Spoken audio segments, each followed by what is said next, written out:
And we are live. All right, so guys, welcome to Dithra 4, Trace, Padros, 4. Four. Yeah, Episode so 4. 4. Because we're doing a world building and throwing off my numbers here a little bit. But welcome, guys. Episode 4 here. We're gonna be rocking with just J Money and Young Money, Cash Money John today. But we have a new guest coming next week. Look forward to that. Um, so we're excited about that. We're gonna get started pretty soon here. So I'd like to do a little recap. Does any actually as individually, what do y'all remember from last session? Because it's only been a week. Been a I feel bit. like It's been a minute. it's been a week. I've got notes, but yeah. but apparently I forgot to do our cameras right. So give me Uh-uh. two shakes. Okay, and a let's start with shimmy. John. Okay, let's start with Jason then. Yeah. Jay, what do you? Hold on. So the Gon and Alistair were together. Ended up getting a night's rest. Alistair almost got ganked by the clown crew. The insane Mhm. clown Pulled. Nair. Whatever. Pulled back into the temple. Mhm. Just about got conned into doing a whole bunch of Menial chores. labor. Yeah. Gon went and started doing more of his work in the Filthy Seal, and then went to. I know he ended up having a conversation with the head guy there about trying to get some more work. Next morning, Alistair took off towards the farm, got by some goblins. Mm-hmm. I believe Gon, if I remember right, went and then just straight up murdered a Westerner, and I think burned his wife. Yeah, but there's it's like 30 burns at best. Yeah, but it was a job. Yes. Yeah, but it was a job from his employer because he was trying to move up in the ranks. Mm-hmm. Got it done with a great escape into the river, so nobody saw his face. Made it back to the Filthy Seal. I believe at that point got a new weapon at the same time. Longsword. Mm-hmm. Yeah. And then new character Hudis shows up, the Southerner Asim. Mm-hmm.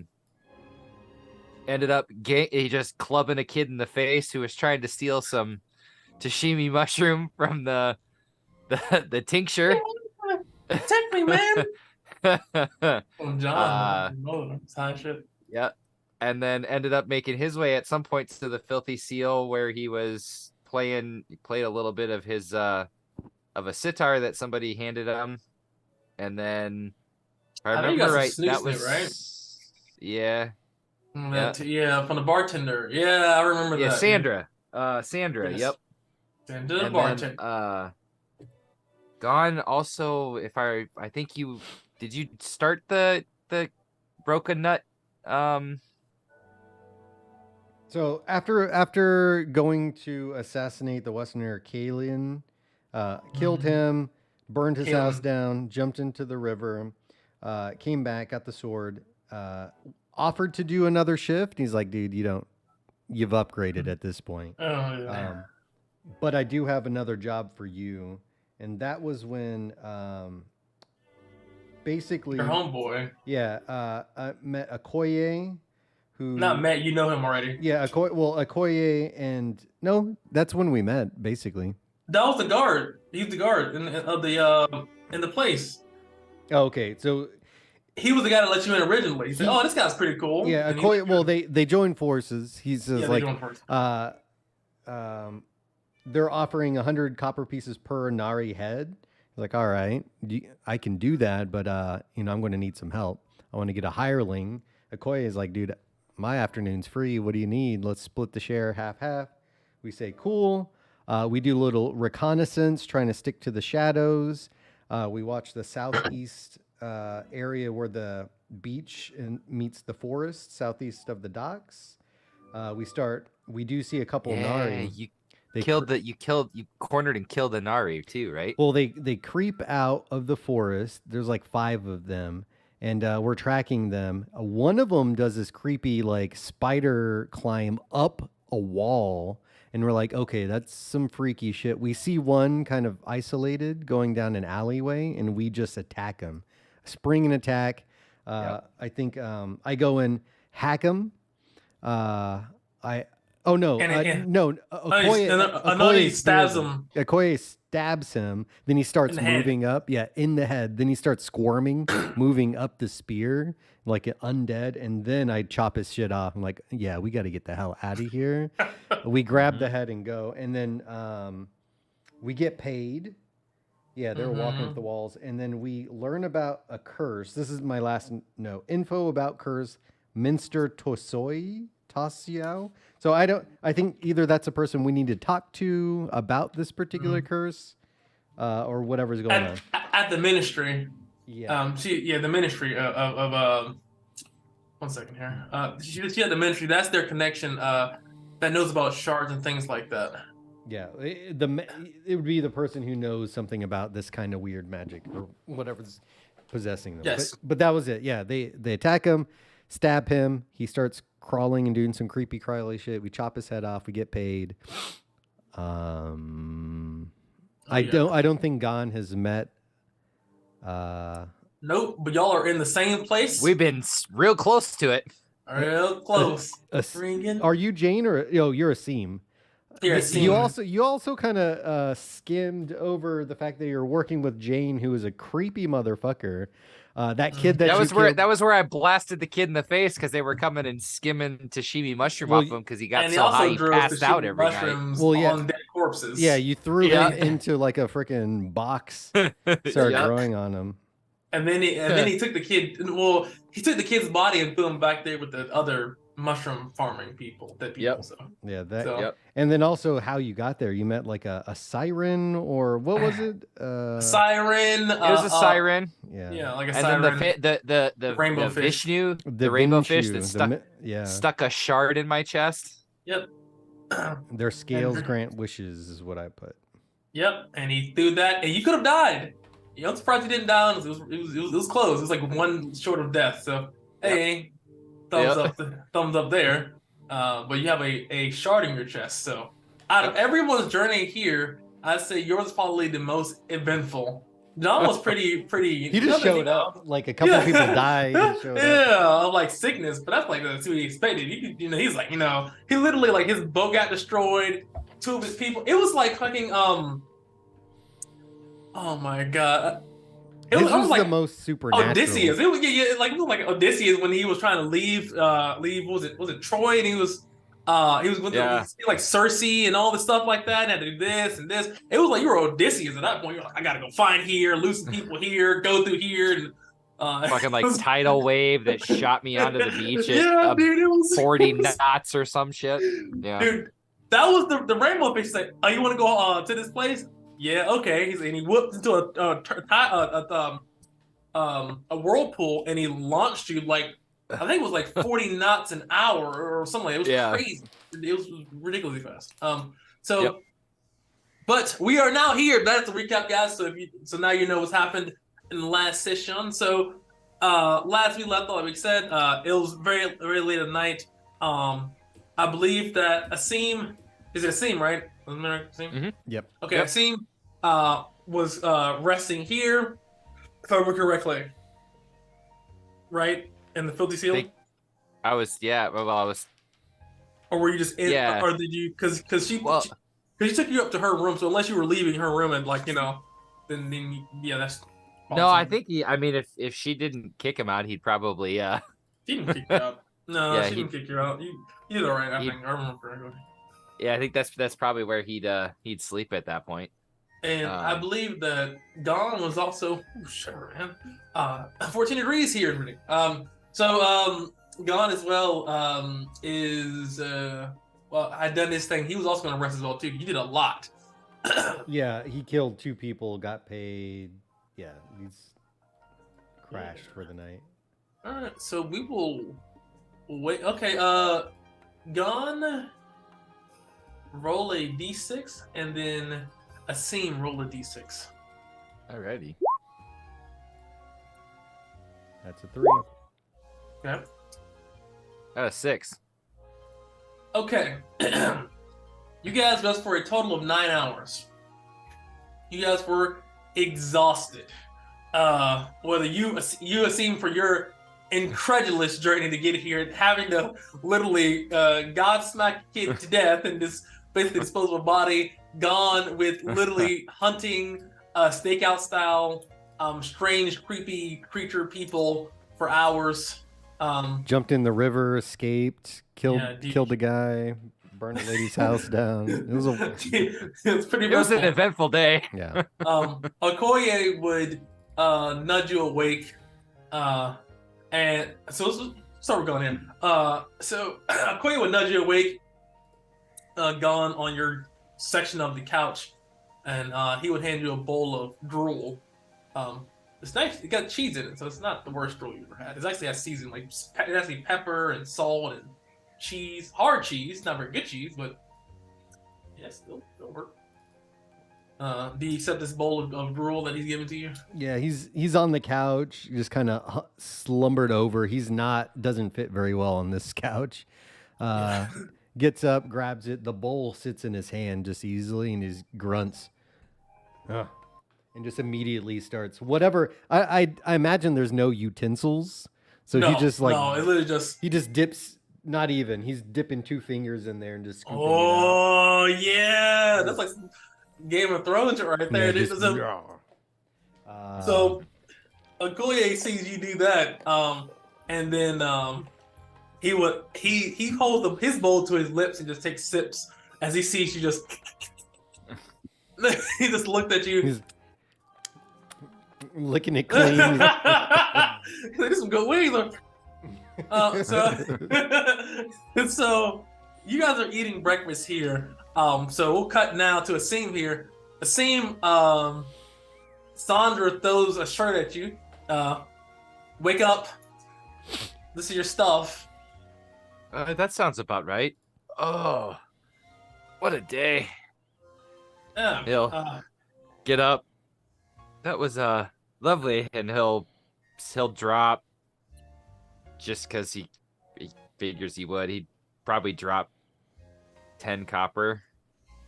She would look at you, and you see that as she turns around after giving you stuff, she also had about 10 copper in her hand that she was going to give you. He says, where I come from in the South, you're a Southerner, so we haven't got to this yet, John, but this is the thing. In the South, they have a very matriarchal kind of society, especially on like the female leaders and like that. So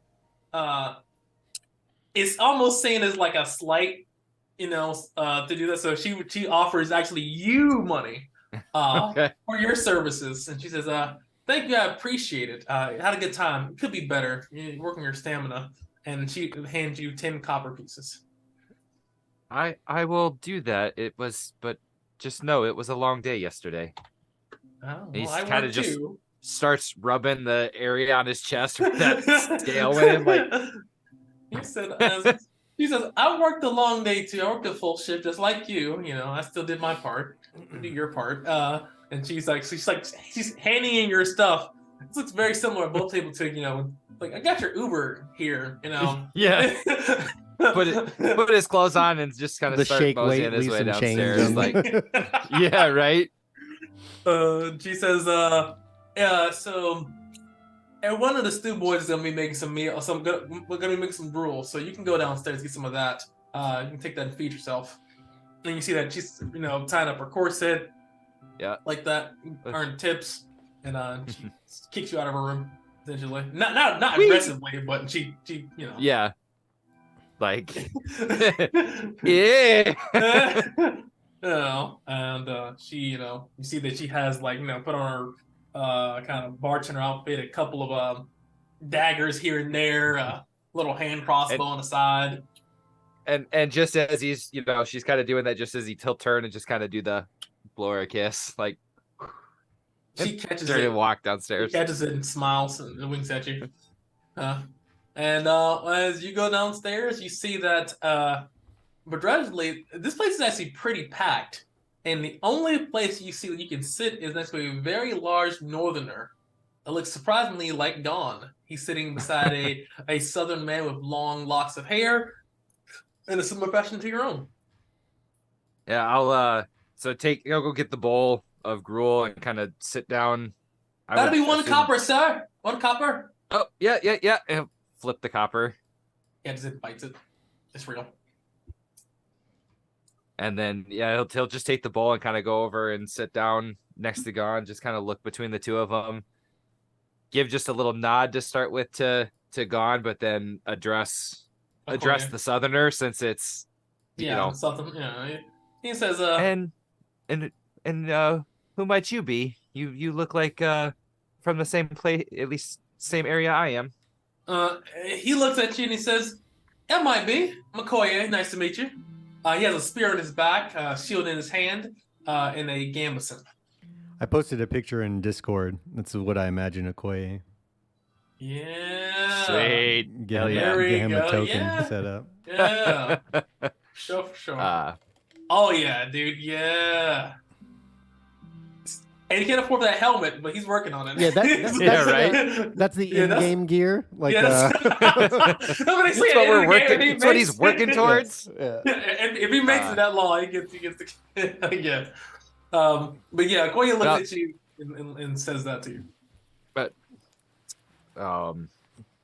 the spear you have that looks pretty well made. Was it made here, or did you get it back in the Southlands? I got it made here, but your mother polished it for me. She looks at you and smiles. Gon just starts sniffing. You smell like shit. When's the last time you bathed? You fresh off the boat? Yesterday, in fact. And who might you be? And he just goes back, just grunts, goes back to scooping the slop out of it with his fingers. Yeah. After a while, he licks it clean. He's just like scraping the sides and just. My name's Gon, and he puts his hand out. It's a little crusty. He's like, "You new here? You looking for work?" I am new. Off the boat yesterday. Not sure if anyone heard about it.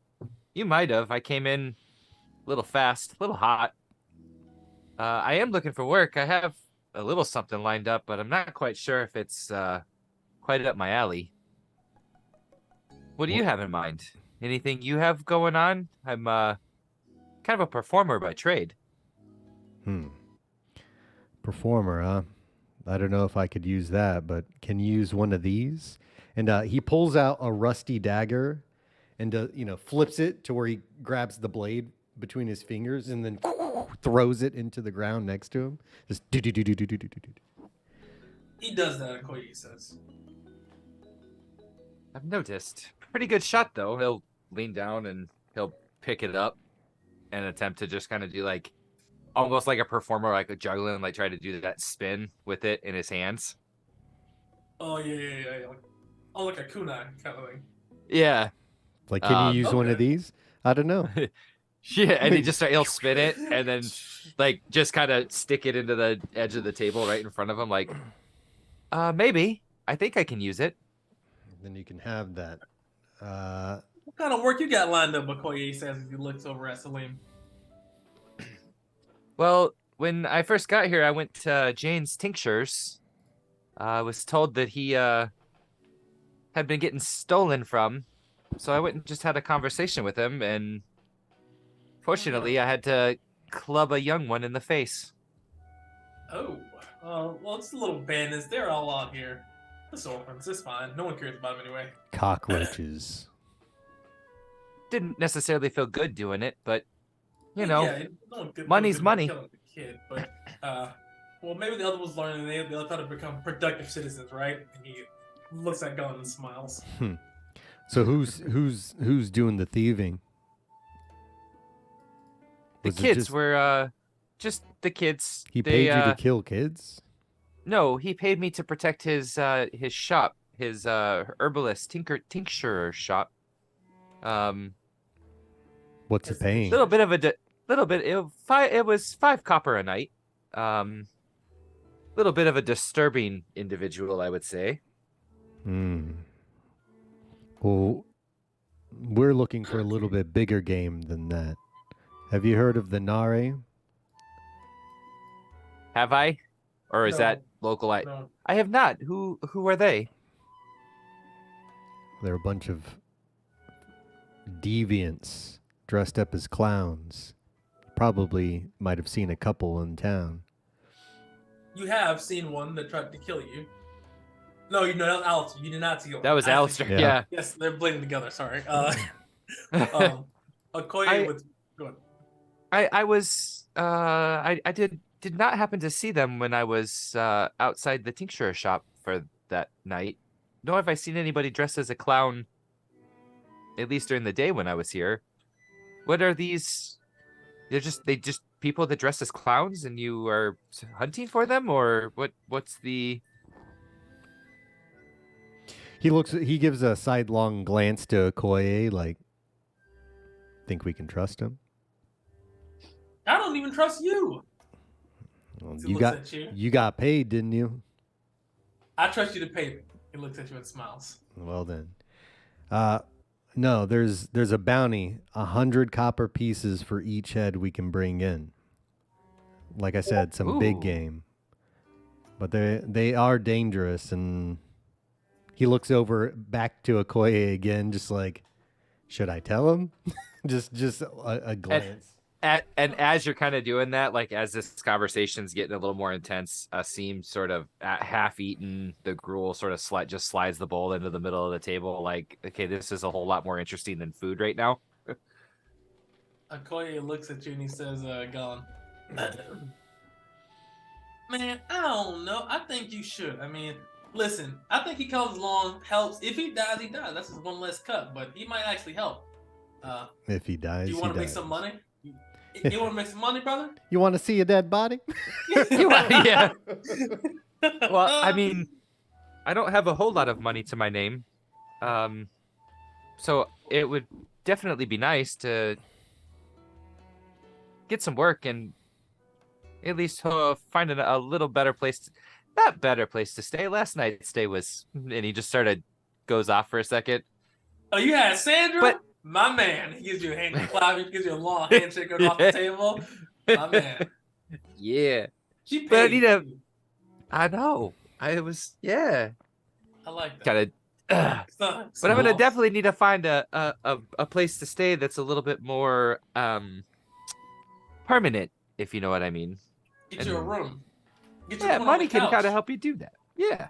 Yeah. Well, we don't have rooms here like that, except unless you work here. But you know, if you pull your weight and you know, Robert, you go get you a corner on the couch for now. You know. What did you say your background is? Well, back in the Southlands, I was a performer, artist, musician, you know, arts in general. But one of the big things that I did back home was bow and arrow performances, creating art with a bow and arrow. Just don't have a bow and arrow anymore. I've never heard of such thing. What the hell are you talking about art bow and arrows for, man? What the hell is that? I never heard of that. That's not a southern thing. You people are strange. Not a. What do you mean, you people? As he looks at you, he's like, you're wearing a dress, first of all. He looks at you. He's like, listen, this is a toga. It's professional, okay? Keeps you warm, gives you freedom of movement, mobility, makes you quick, agile, fast. It's easy access when someone wants to run up on you. I lean over. I've never seen a southerner wear a dress either, just so you know. Yeah, they're called togas. This is not a dress. And your clothes smell like rat poop. That is true. Well, you do smell like I shit, need some new clothes. That is true. Yeah, you guys you're not wrong. He looks at you and said, "You guys go bang wars when the women are out and just go and have fun." I heard the stories. That's how those werkers were made. You guys are beasts. wolf He fuckers. he what I just heard. smiles super deviously, and he's like, "I take what I want." Yeah, you take a wolf, don't you? You mad lad. He looks at you and Your, says, your mother didn't. Your mother was howling last night, wasn't she?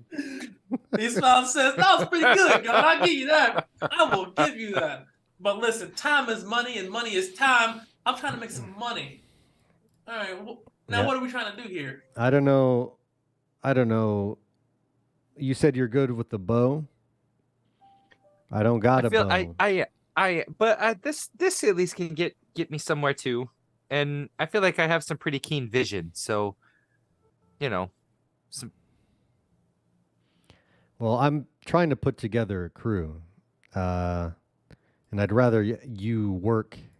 How about this? I give you a loan. I'll get you a weapon, but you're gonna have to pay it off with interest. Interest. I might be able to take up on that. How much? Where is a weapon shop around here? Let's go to Let the me market. show you. Yeah, go to the marketplace. Listen, go out there. You'll find it. Matter of fact, if you go to Ipan's Forge, they'll make anything you need. Well, maybe we can. I do have a little bit of coin, so depending on the price, but I would definitely take you up on that. Feel ranged is a little more my style, but Yeah, and I'm up really close can curious always to be see good as well. what kind of art you're talking about. We'll see. Yeah, he'll. Gon gets up, just kind of bowed over in the, the ceiling right above his head, and we'll head out. I don't think he's been here either. So this. No, you have not. He's You kinda- got straight from Rodrigo. He's feeling good. He's got some coinage in his pocket. It's burning a hole. We'll see what we can get. All right. So, I'm going to go to Akpan's Forge over here. As you guys walk, Okoye knows the way. He will kind of lead you directly here, and you see Lemon Trap the Forge to you.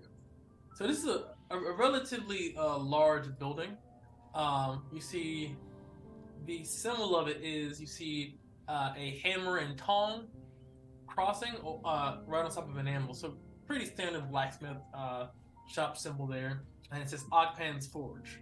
And as you obviously go inside, enter, it's not locked. This smithy is a hot and noisy place filled with the sounds of hammers ringing against anvils and the bright glow of molten metal. This place is at the edge of a village. At the edge of the village, you see all kinds of weapons and tools kind of hung around the sides of this large smithy. You see that the smith himself, Akpan, has large, big arms and muscles. You can clearly tell from just years of training. He looks to be in his middle years, maybe like mid to early 40s, and he is a southerner. And as you kind of get in, you see he's also bald. I mean, shiny bald. And as you kind of Got that Montel Williams look. Montel, you are not. But yes, he has that glowing chestnut Tyrese haircut right now. So as you go inside, he says, "Please come in. How can I help you today?" Is your name actually Akpan? Is this named after you? He looks around. Well, not named after my son. He looks around and smiles. Yeah, it's named after me. What can I get you? Fair enough. Was wondering what kind of bows you would have. Bows and arrows. As he kind of just looks around just kind of absently looking around at everything in the. He says, we got iron reinforced bows. We have bronze reinforced bows. That's the best we got right now. The different metals has increased the quality of it, so that way it won't break as often. But it doesn't affect, and it does affect damage. It gives you +1 to damage. So, side note here, guys. So, new rule, who dis? So, I've decided that armor, iron materials, for metal. Wow, metal. Different types of metals provide increased quality and also a damage bonus.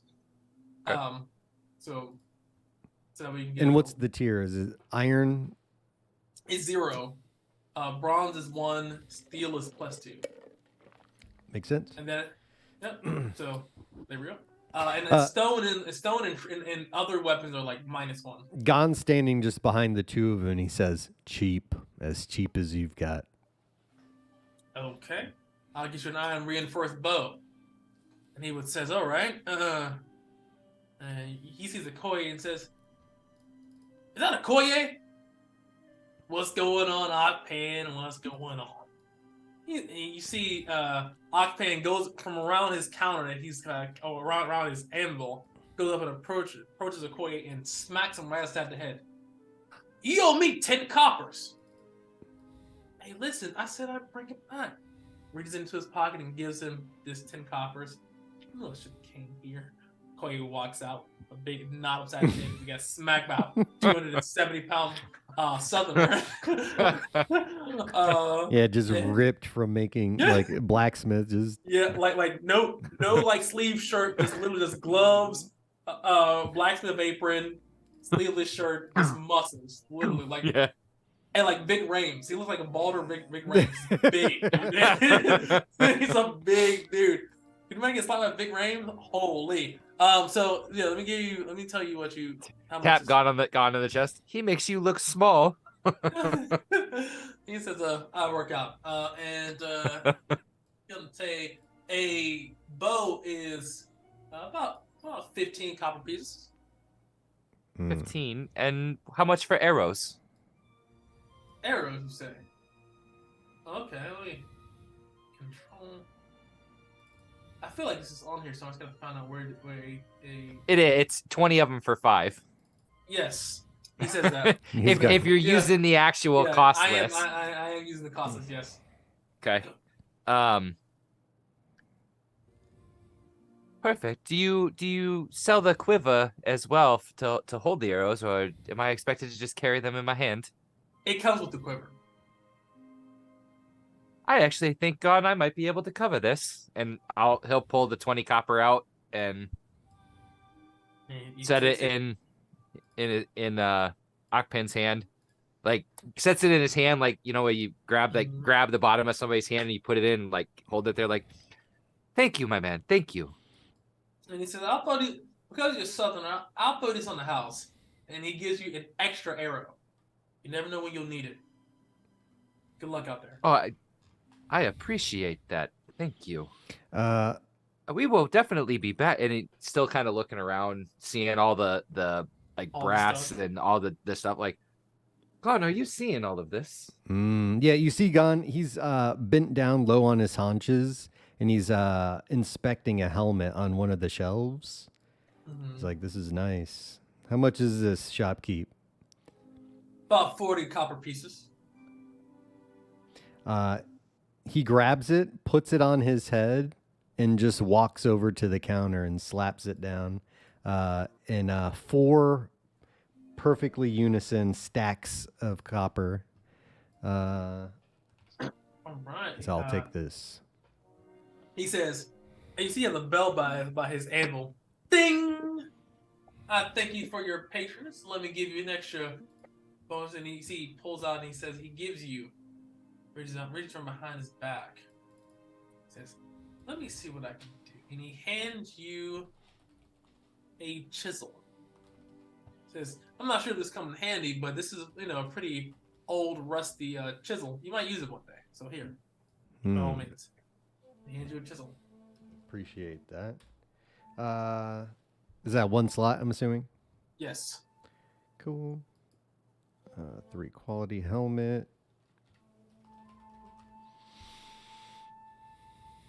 That's all. That's all the business I have. Okoye says, "You know what? I'm gonna get the bow as well, and I'm gonna get some arrows." And you see he goes there, goes up, and you see Akpan begrudgingly gives him an iron reinforced bow. and he kind of slaps it on the desk and says, "Here." And he says, "I'll take 10 arrows." And he slapped that money down his belt, and he only gets 9 back. 9 arrows. Asshole. He leaves. What you guys know is there seems to be some bit of tension between Ogpan and Okoye, but Okoye has left with his bow and 9 arrows. He has a spear and shield in the gamison. You can just clearly see that. Not sure about anything else. What are you guys doing now? I think you need to show me what kind of art you can do with that thing. I'm curious. Well, then let's go. Any place that we can find to shoot this fine weapon, even if it's at a tree. John, roll a wisdom check as he says this. Wizzy. You always know that you can go out just outside off the roads, and sometimes even on the roads, and find goblins. They're plentiful. Oh, but yeah. They're also very deadly. Yeah, he would know that, but maybe he's like, I imagine he's like, I know it's not a smart move, but let's see if this guy, let's cut his teeth. He's like, yeah, I know just the place. Let's go, follow me. And he'll head towards the goblin-infested area near the farm where Alistar is probably dead, and we're going to find his body. Because it's only been a day. Yeah, I think it was that same. Yeah, it was yesterday. It's literally been a day. Jay, give me a D100. Call high or low. We'll see if his body is still on there. Low. 29. All right. His body is still there. All right. Let me see if I still have the map of that set up. I don't think I changed it, so it should be there. Okay, so. All right. Well, hold on. The cart's still in the middle of the road, smoldering. No, because they dragged you off to fuck your skull. So yes, you're not there. I remember that. No, you're not actually there. So no, his body would not be. His body would not be there, guys. I lied. That 100% definitely that happened. So, but I can definitely take you back to at least the forested road here. So, let me get you. All right. So if you're traveling essentially just outside of the town, basically to the road there, give me a D8. Let's see what you got. What 6. 6. Okay, so roll a D20, call higher or low. I'm gonna go high. What'd you get? 18. Oh ho ho! Hooty hoo! Oh man! Oh man! All right. I don't like that. I don't like it either. Yeah, see, come on out. I know just a point gets murdered immediately. Hey guys, so let's see here. So as you guys are traveling on the road here, you see that there is a hold on, I'm gonna have to bring over the map here. I'm gonna move some stuff out the way. Move. Get out the way. Let me bring you over to here. Oh, Alex had to leave too. I'm sorry, guys. Why can't we be friends? Why can't we be friends? Peace out. So as you guys are, so this is like, consider this like kind of just a little outside the road here. So like, right here is kind of the traveling path. You can see here, there is a barricade made up of, I mean, it's a truly built barricade. And I'm dropping a Koya in a second. Can you, when you get a second, I want to see a seam in his glory. Shift Z. I will shift him up right quick. Yeah, I just couldn't find a picture with all the piercings. Also, we can show little pic. Yeah. audience. Oh, what was that? That was a scene ripping ass. It wasn't a seam. It was whoever that or is. Okoye. Okoye, yeah. Hold on. This is Okoye right here. He's not bald. I just couldn't find somebody with dreads. So he has locks. And he has that Morris chestnut goatee. And there is it Salim or Keen? Asim. Asim. Asim. Asim. Oh, because I have a friend named Keen Akinawula and is messing me up. Does he look like that guy? No, he's not. Shout out to Akeem, man. That's a hairline, man. Look how thick that hair. I mean, that is crisp, man. Dude, he looks like he's. You got a fresh cut before he got off the boat. Thanks for the dagger. I can make this work. He's like lighting himself up. He's got to look good. He's an entertainer. Edges right. Okay, so let me go ahead and draw this here. So there is, let's go brown. Okay, so, freehand. So there is a barricade. Wow. It's supposed to be brown. It's like a barricade right here, right? There's like a barricade right here of like crudely kind of like, broken barrels, twigs and branches kind of intertwined together. This is hastily made to definitely stop people from going down this road. You don't see any symbols or anything like that, but that's what you see just approaching. But it definitely isn't natural. Like someone did this. Somebody definitely did this. Gon will look to the others like, wait. There might be danger here. Someone wants to stop this road. Be on your guard. He's going to draw the sword and just kind of try to search, see if there's anybody ambushing us. Give me a intelligence check as you're trying to investigate. See if you kind of find any clues that seem out of place to you. All right, with a 17, you luck out. I don't like this. You luck out because you find out that there are a couple of goblins placed in several different areas. Is this just like a flat road surrounded by trees, or is there like? Yes, it's a flat. This is straight up flat road surrounded by trees on both sides here. So this. Hold on, I'm setting up trying to make sure that everything's revealed at the same time. Asim, even at this point, probably just still has the bow like slung over his shoulder, but he's been spinning and looking at one of the arrows as they've been walking and talking, like spinning it through his fingers and trying to like almost like limber his fingers back up after the boat ride and being cuffed, like trying to really get all of the muscles and the dexterity like back into his hands and stuff. When Gon he's like super stern. He's like, get on your fucking guard. We're not playing around. Because of your 17, I'll give you advantage on this initiative roll. As they were definitely about to come. So first thing first, this guy is essentially like 25 feet up.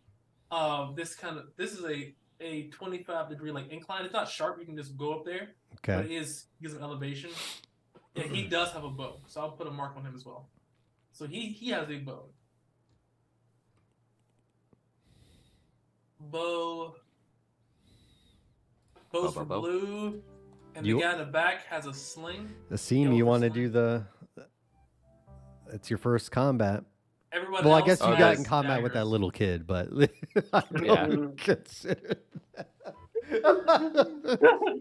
He said he one-shotted him. What can I say? He said, "Man, I don't like you, mister." You pissed him off. Don't piss him off. No. Like, they could have killed him. To me, that's I imagine the home run bat from friggin'. Dude, what is this fucking Smash Brothers? Just get the fucking bat. You gotta charge it up.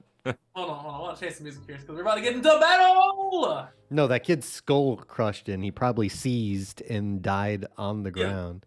Yeah. Horrifically. Yeah. Yeah.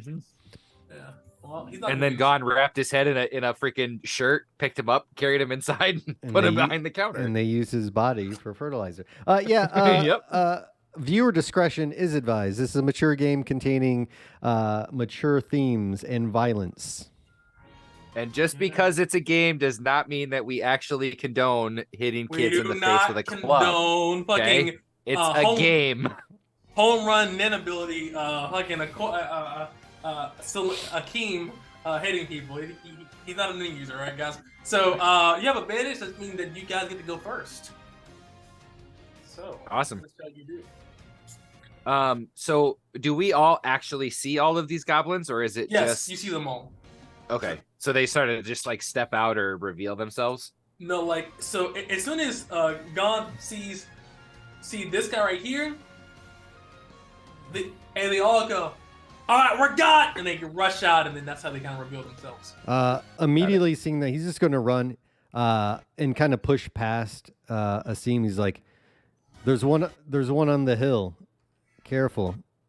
He's got a bow," and he's just going to run over here and freaking chop this fool in half, or at least try to. Okay. All right. That hits. Give me your attack. Oh, that's the wrong. That's yeah. Oh yeah, well you took an ability check, yeah, but still, 9 damage. How do you send this guy to the afterlife? yeah. He pushes past him. He's like, "Get on your guard. There's one on the hill. He's got a bow. Stick to the trees." And then he just comes in and just not even paying attention to this guy. He's more just trying to deal with the situation. Slices him in half. It just cuts through so violently, his body snaps in half, and the two pieces just go in opposite directions. All right, he goes up immediately. Okoye says, "All right, Bowman, take care of the guy up top. I'll go to the guy in front." He rushes over here, and he goes for it. You see, he runs with his shield first, kind of rushes and tries to slide, going for a stab directly in his face. He has a +3 of this roll. That hits. D6, D8, D8. 3 damage as he stabs with this slot. He doesn't get full contact and raises his lower torso. This goblin is still alive. I'm gonna step up to right there. I believe that puts me into the 40 foot. Yeah, we're not using hypotenuse calculators. Yep. And then pulls the arrow back in the bow, takes his aim, and just tries to headshot right between the eyes on the bow one up on the hill. Yeah. 16 hits. And damage. As you strike him right in these chests, he says, "Oh, damn you!" And he continues to shrug on, but he does not look good at all. Yeah. And then he's just gonna take the kind of slide up underneath this tree in between the two of them, keeping an eye both ways. All right, they go now. The guy with the sling over here. Let's focus fire on the guy in the front right here. Let's get him. All right, so this guy over here is gonna throw his sling. Gives a +1 to this. That misses. I'll have you flanked, brother.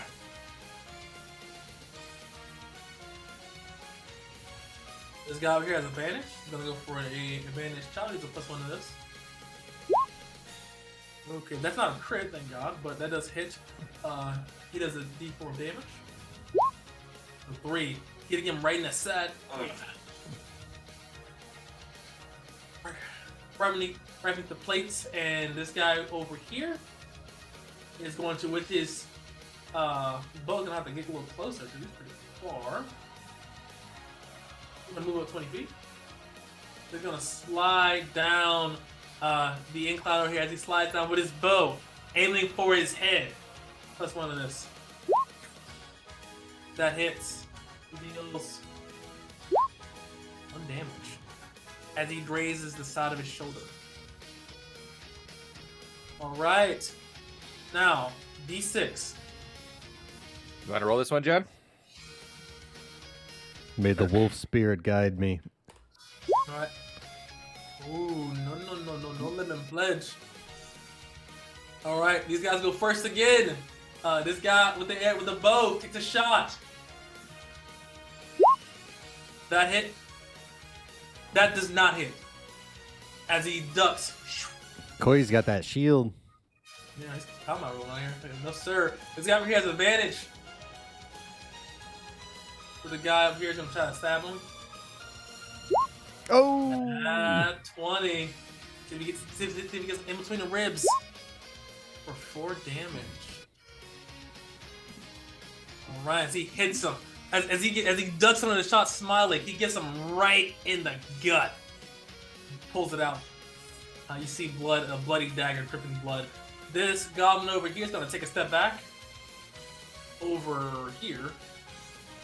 And smile. You can't get me. And he's going to move. Actually, move here. And sling you. Sling Okoye. What do you want to focus fire here? That misses. Alright, it's your turn. Alright, Asim just knocks another arrow right for the same guy, attempting to place the arrow as close to the other one as possible. Like that nice little tight grouping. Robin Hood. Yeah. Right. Ooh, big money. Ooh, roll that beautiful beam footage. Asim is doing art with the max damage. Max 8 damage! 8 on that one. Well, how do you do it? He's out of here. He pulls that arrow back, aims it up, lets it go, and just like Robin Hood, it knocks. So the first arrow knocks through the second one and just blows it apart, sending all the splinters of the arrow plus the arrowhead straight through the goblin's chest. He's done. Any movement? He'll step this way. Okay. Kind of right underneath, actually right there, right up underneath this tree to have line of sight on the other two. You see, Gon, after he cut this guy in half, he spins on his heel with the same momentum and dashes back into the combat, drawing a dagger from the back of his belt and tosses it at this guy. He's like, "Who said I can't catch you?" And tries to catch him with this dagger, throw it at his face. All right. Oh, hell yeah! Roll damage. All right. Wow. He's dead. It just hits him right in the heart. I imagine he jumps back with the sling, throws it mid-throw with the sling, just in the heart, and he's just down. He's done. All right. And I will say this as well too. Next time we have to set that up with your wisdom, because it's keep rolling with strength. It should be wisdom because for throne. Attack. Okay. For thrown weapon. Fair enough. I mean that's fine. We're good now. I'm saying forward. So then everybody's turn. Oh no, Koi's gonna go. He's gonna go for a stab maneuver here. He's gonna go for an attack. Mm-hmm. And whiffs as he goes strikes. Having this guy stabbed in the chest, his attack is off balance. He kind of wobbles and shakes as he strikes, missing widely. That being said, we're gonna roll a d6. We're rolling. Alrighty. You want me to roll? We'll just Go for it. Back and forth it. Let's do it. There you go. Yeah, there it is, man. boys. Akeem says, flank with me. Happy to. Alright. I'm gonna go for an attack. Alright, he says, I'm gonna gut this guy like a fucking pig. And that's a crit. Oh, he crits on 19? Oh, it's no, because 10 over. It's 5 over. 5 10 or over, 5 10, over. 10, What? 10, 10 over. It's 10 over. It's 10 over. Yeah. Ooh. Oh my, Lance! As he gets stabbed, you see as you kind of close in right hand him. As he turns and looks at you, the goblin does. Okoye kind of lunges forward with his shield, knocking the wind at him. As the goblin buckles over, he stabs his spear right through his back, pinning him to the ground. As he's stuck in a kneeling position, and the combat is over. Just because after this thing's dead, Asim's just because is gonna pull another arrow and just shoot one of the dead bodies just to do it. Double tap. Oh, why did I roll a wisdom? Just a wisdom check. I'm not. It's the same. Same I think thing. it's the Same thing. It's a thing. nat. It's a nat 1. He's like breathing heavy. Just shoot. Yeah, he's just like, just keeps shooting. It's like, calm down. It's over. Breathe, man, breathe. But you guys get some experience points. Hold on here. That was a pretty medium encounter there. So you guys get about 150 experience points added to your sheets. This guy has a crude bow. You can't really sell it for anything, but it does function as a bow if someone needs one. He has so it's pretty much like stone quality, which is the lowest quality. Dagger, crude sling, all this stuff functions as what the weapons they are, but they're not sellable. They're just very crudely made. No one would buy these weapons. How many arrows? He has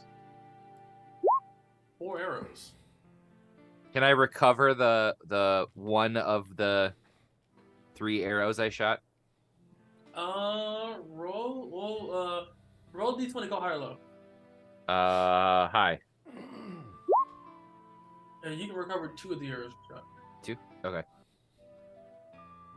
20. Do you care if so Asim's just gonna walk over to the goblin that he put the 2 arrows through, look over it, gone. Is this enough for you? As you see the first arrow just blown apart, the second arrow stuck right in the middle of it. It's enough for me. Jerk the arrow out, pick the other one up, pick the arrows up off of his body. Pulls the dagger out and cleans it on his gambeson. He's like, lucky shot. I saw that last one. Don't think I wasn't paying attention, but you do pretty good. I'll give you that. Well, we killed what? He'll carve the ears off of this one. He's like, what is it that you're doing? I'm claiming my kills, and he'll go carve the ears off the other one. It's like, is that what they do here? And he'll walk up to cut the ears off of that one. If you want to get paid, this is what they do. Yeah. So you go to the Exployers Guild. They do pay by the bundle for goblin ears. Oh, well, that's a good thing to know.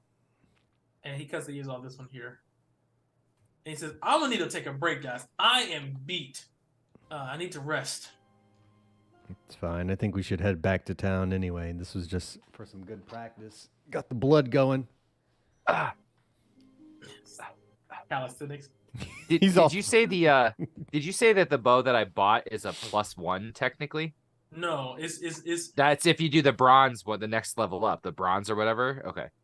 Yeah. It's stone is a -1, iron's base, bronze +1, and then whatever. Yeah, and it's just damage, not to hit. Yeah. Right. Mm-hmm. Cool.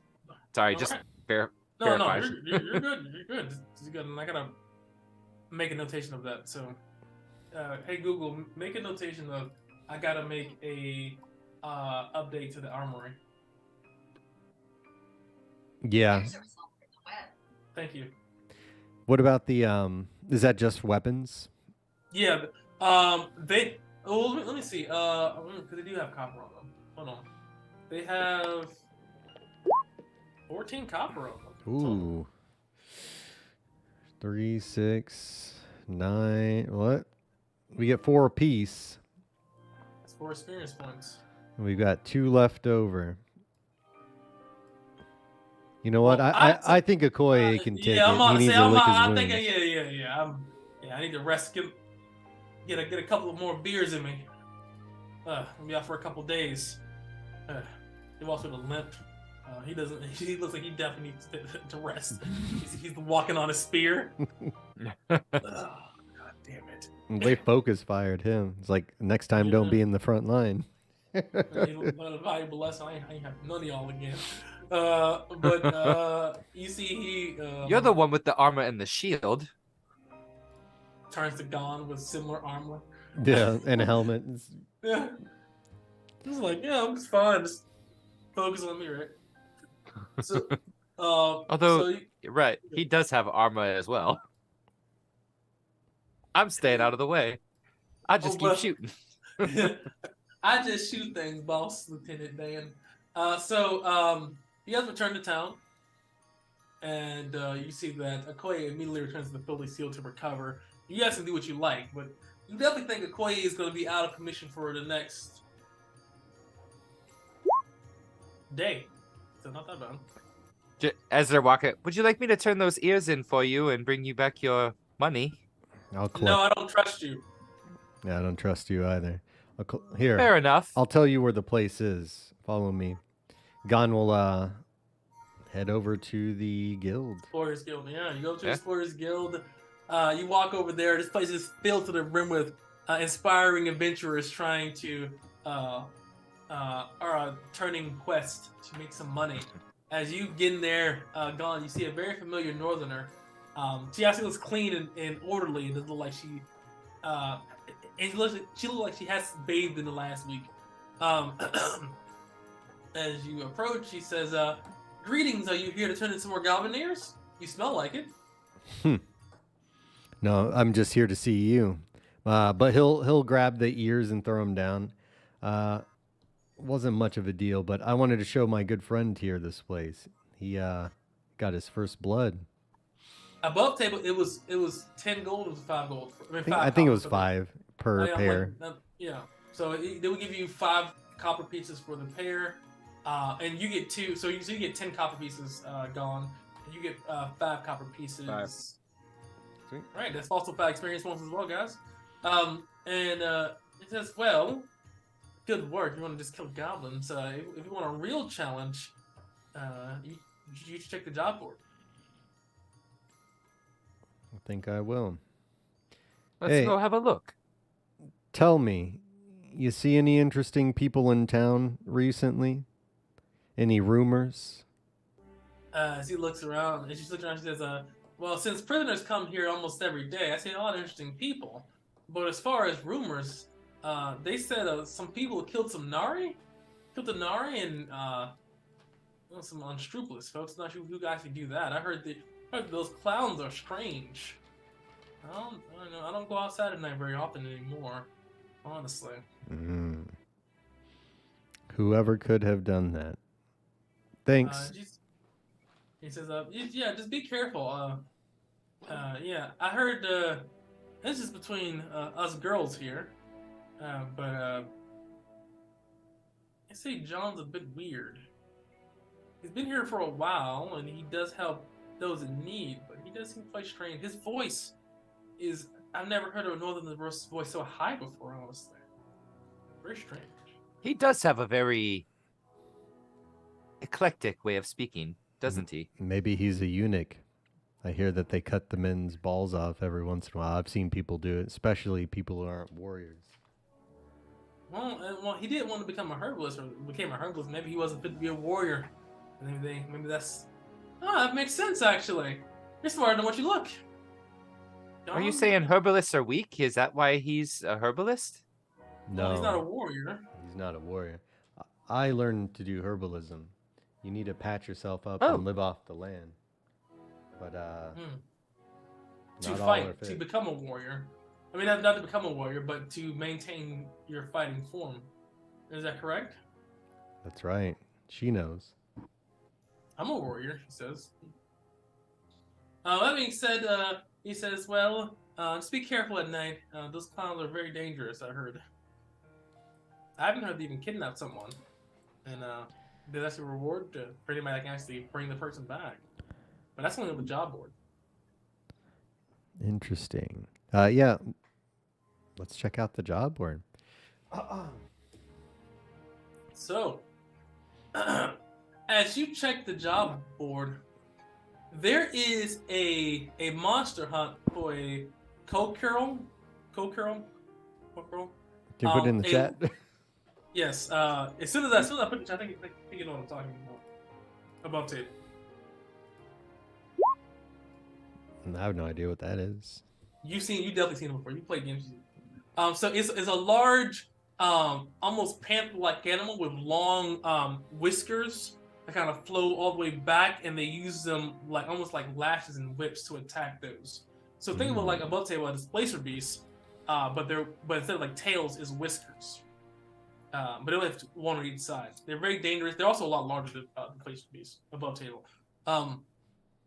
He said, and this is the official job description.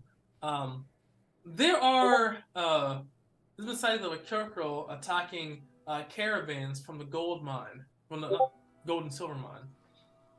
Anyone that can stop them, the governor is putting out a bounty on this thing for 3,000 copper pieces for anyone that can take the head of this creature.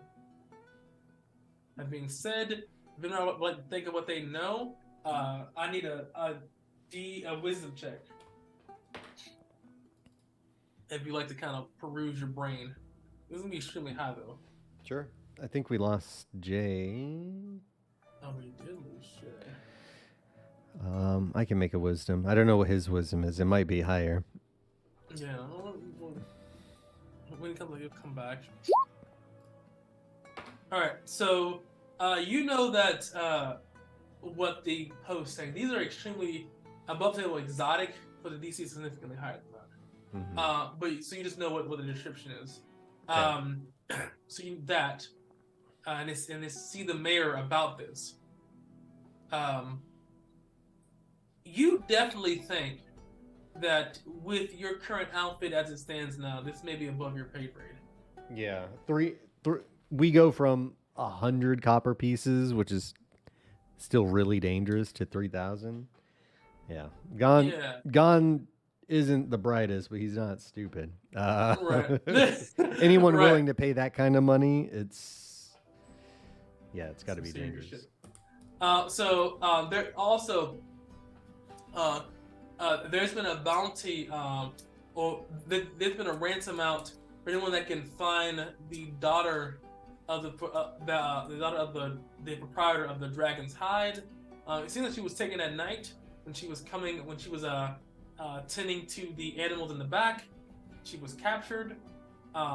They presume it's the clowns, the Nari.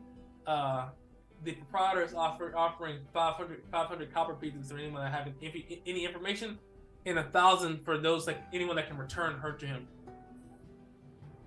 So how much for info you said? 500 copper pieces.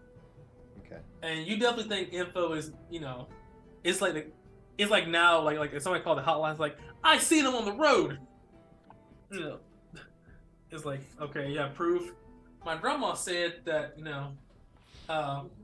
so you probably need some physical evidence or something. Some like physical, that. Yeah, some actual, and that's like you would know that you would have seen things like this, especially in your travels in the southern Denmark. So you have the Kokirl, you have the ransom for the Dragonhide quest, the Dragonhide proprietor. I'll put that in chat here. Ransom.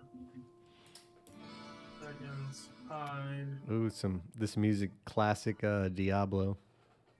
Oh yeah, I'm taking you back. Radio late nights. Trying to get the gear, man. So alright, so Kurkril, not random Dragon's Hide, ransom. I can read guys, I'm not dyslexic, I promise. You're good. I wrote the quest. Alright, so also too, the mayor is offering anyone that wants to become a guard, there is a 50 copper piece bonus for anyone that's trying to be a guard or go through the training. And if you can complete the trainings and become a guard and go on guard duty, there is a 50 copper piece first day bonus as well. 50 copper piece sign-on bonus. And then 50 copper pieces when you complete the training and become a guard. And those are the newest quests. The rest of them, the up to the south. I think it's the north. The southwest, the Goblin Den. Yes, a direction. I want to say northwest so bad. I really do. So we've got three open quests and then that job. So hunt the Kokirl, find the daughter or the ransom, Goblin Nest, and then become a guard. That's on a job board. If you want to take these things, this is what you would see here.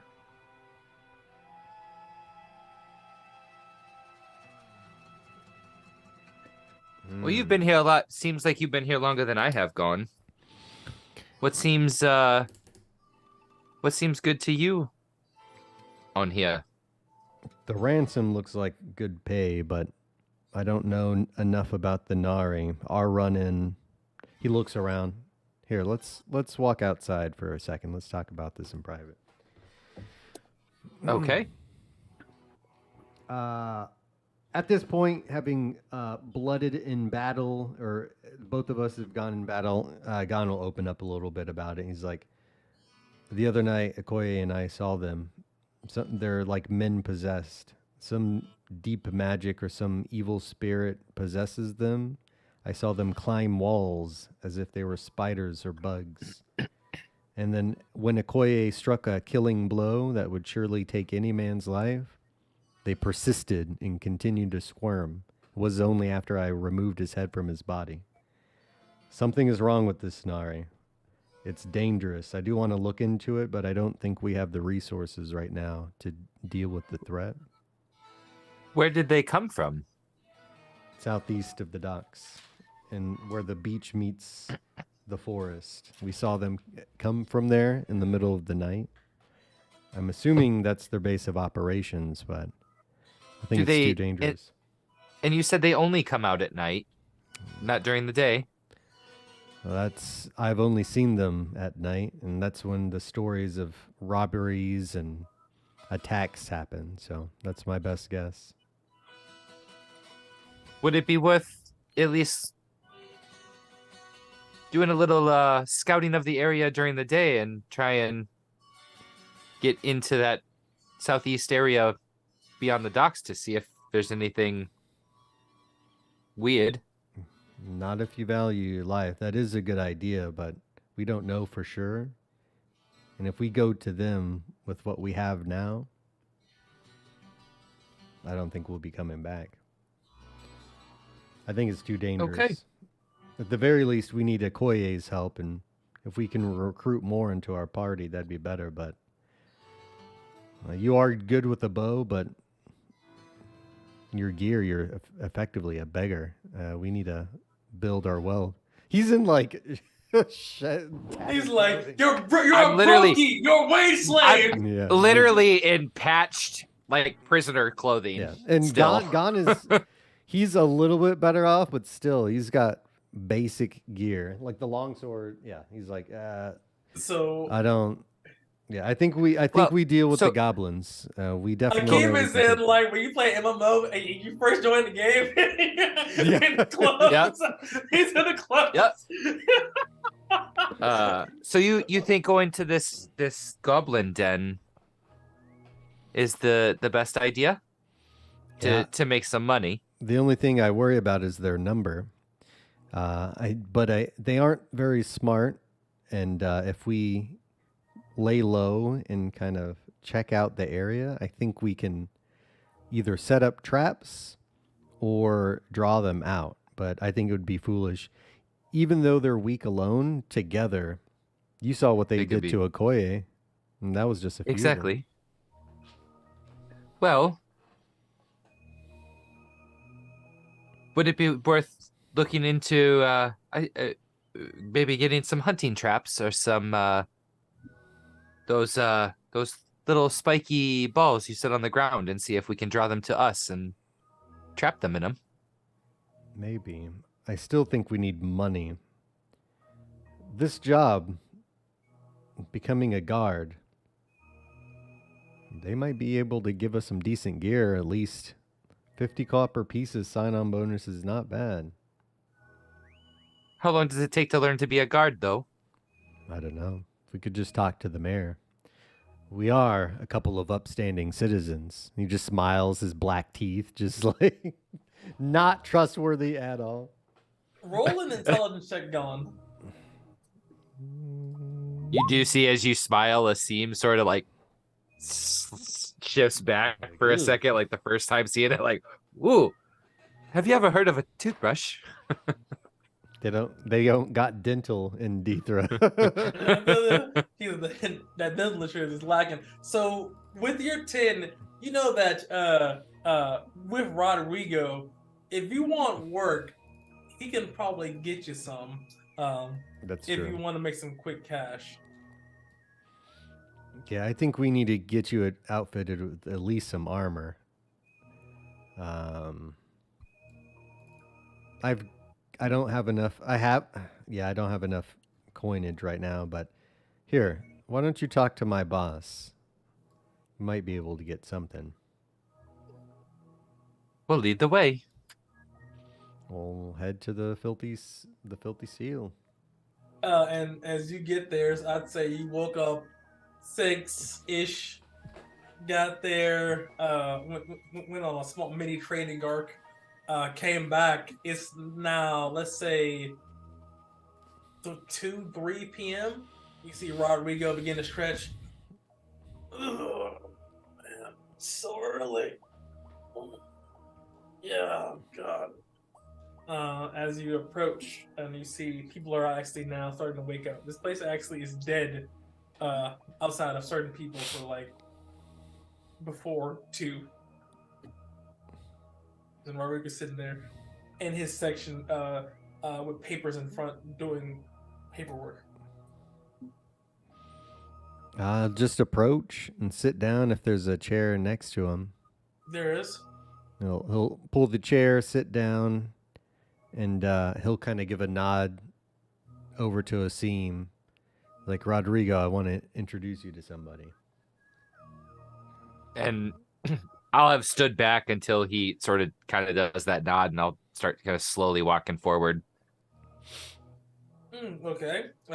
Before you approach, he has to hold his hand up and says, give me a minute with my compatriot.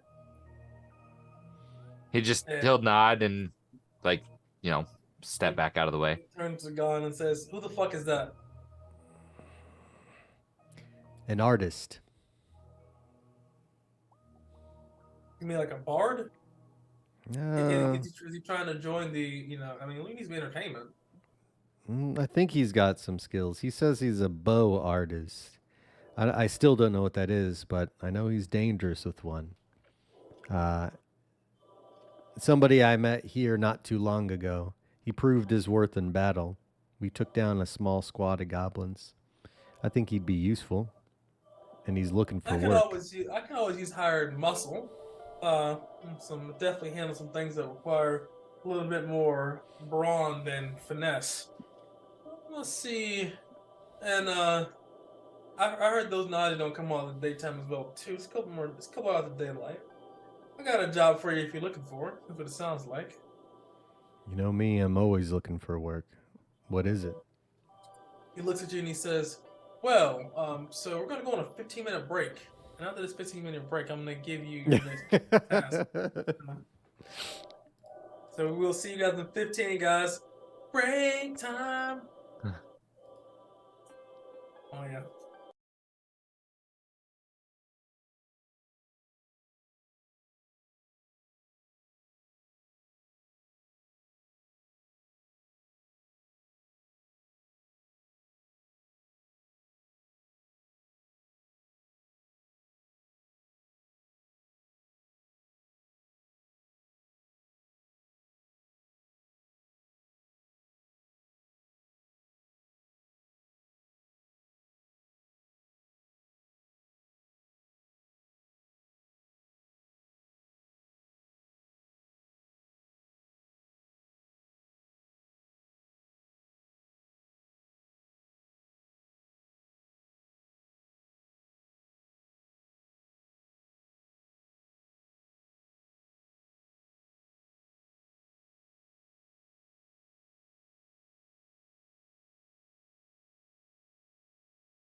I didn't know you there. We're live, guys.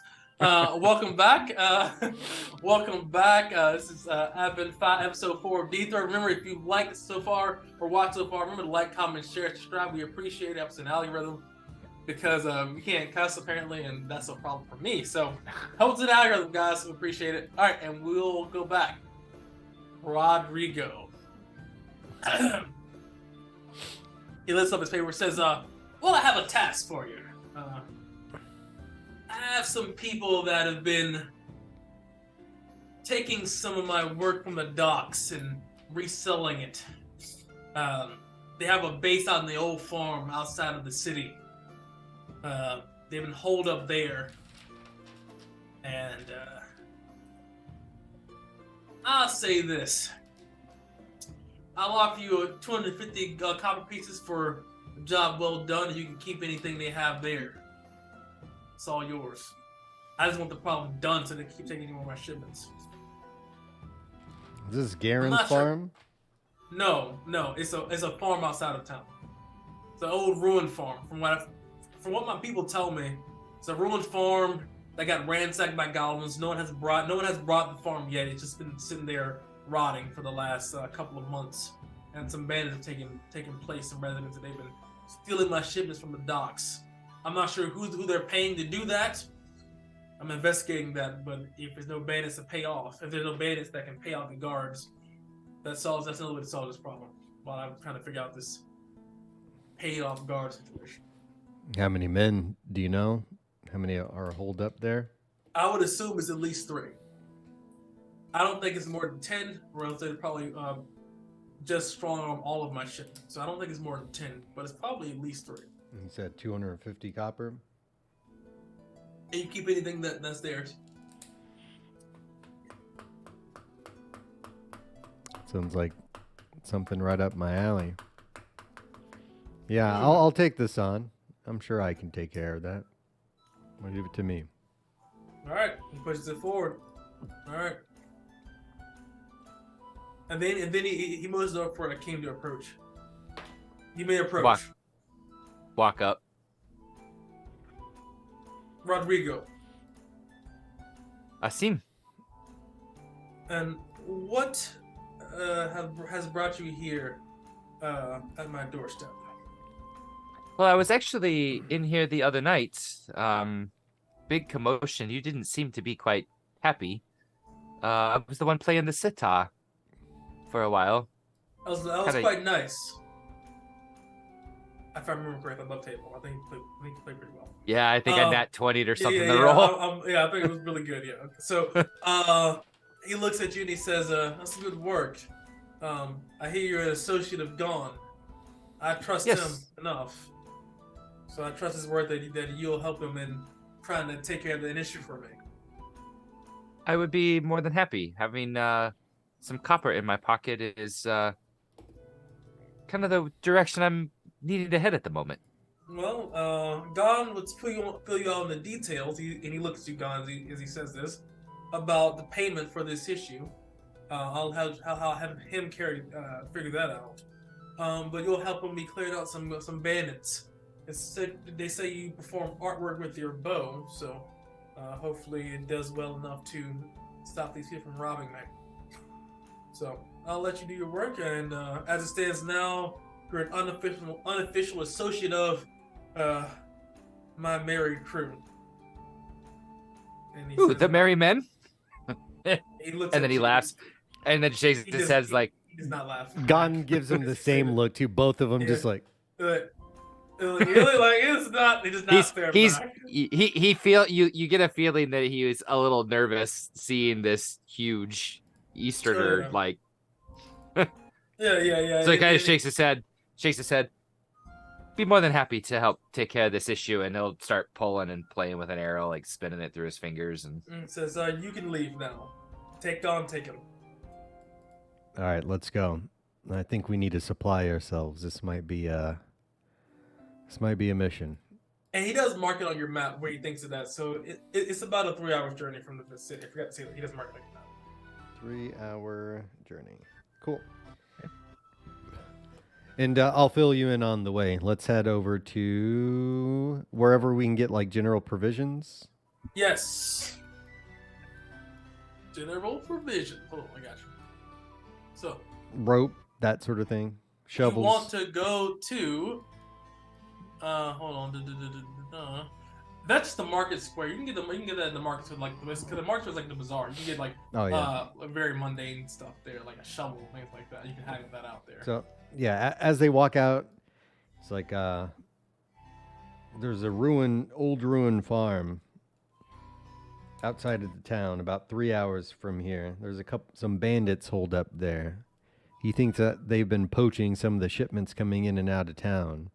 We've got to see how many are there. He thinks less than 10. God knows how many. And we need to take them out. Now, it's just the two of us. So brute force is not going to be the right way. I think we either draw them out, maybe set up some traps. We got to do some reconnaissance. We can do that. Okay, What kind of traps are you thinking? I'm thinking something's pit traps. Classic so a pit shovel. trap. Yeah, we need a shovel. Maybe a snare. So some rope. God, I don't know. He's just thinking. And the item list is down here. If you want to check the item cost. Yeah. There you go. Cool. A net, probably. Yeah, I was thinking the same thing.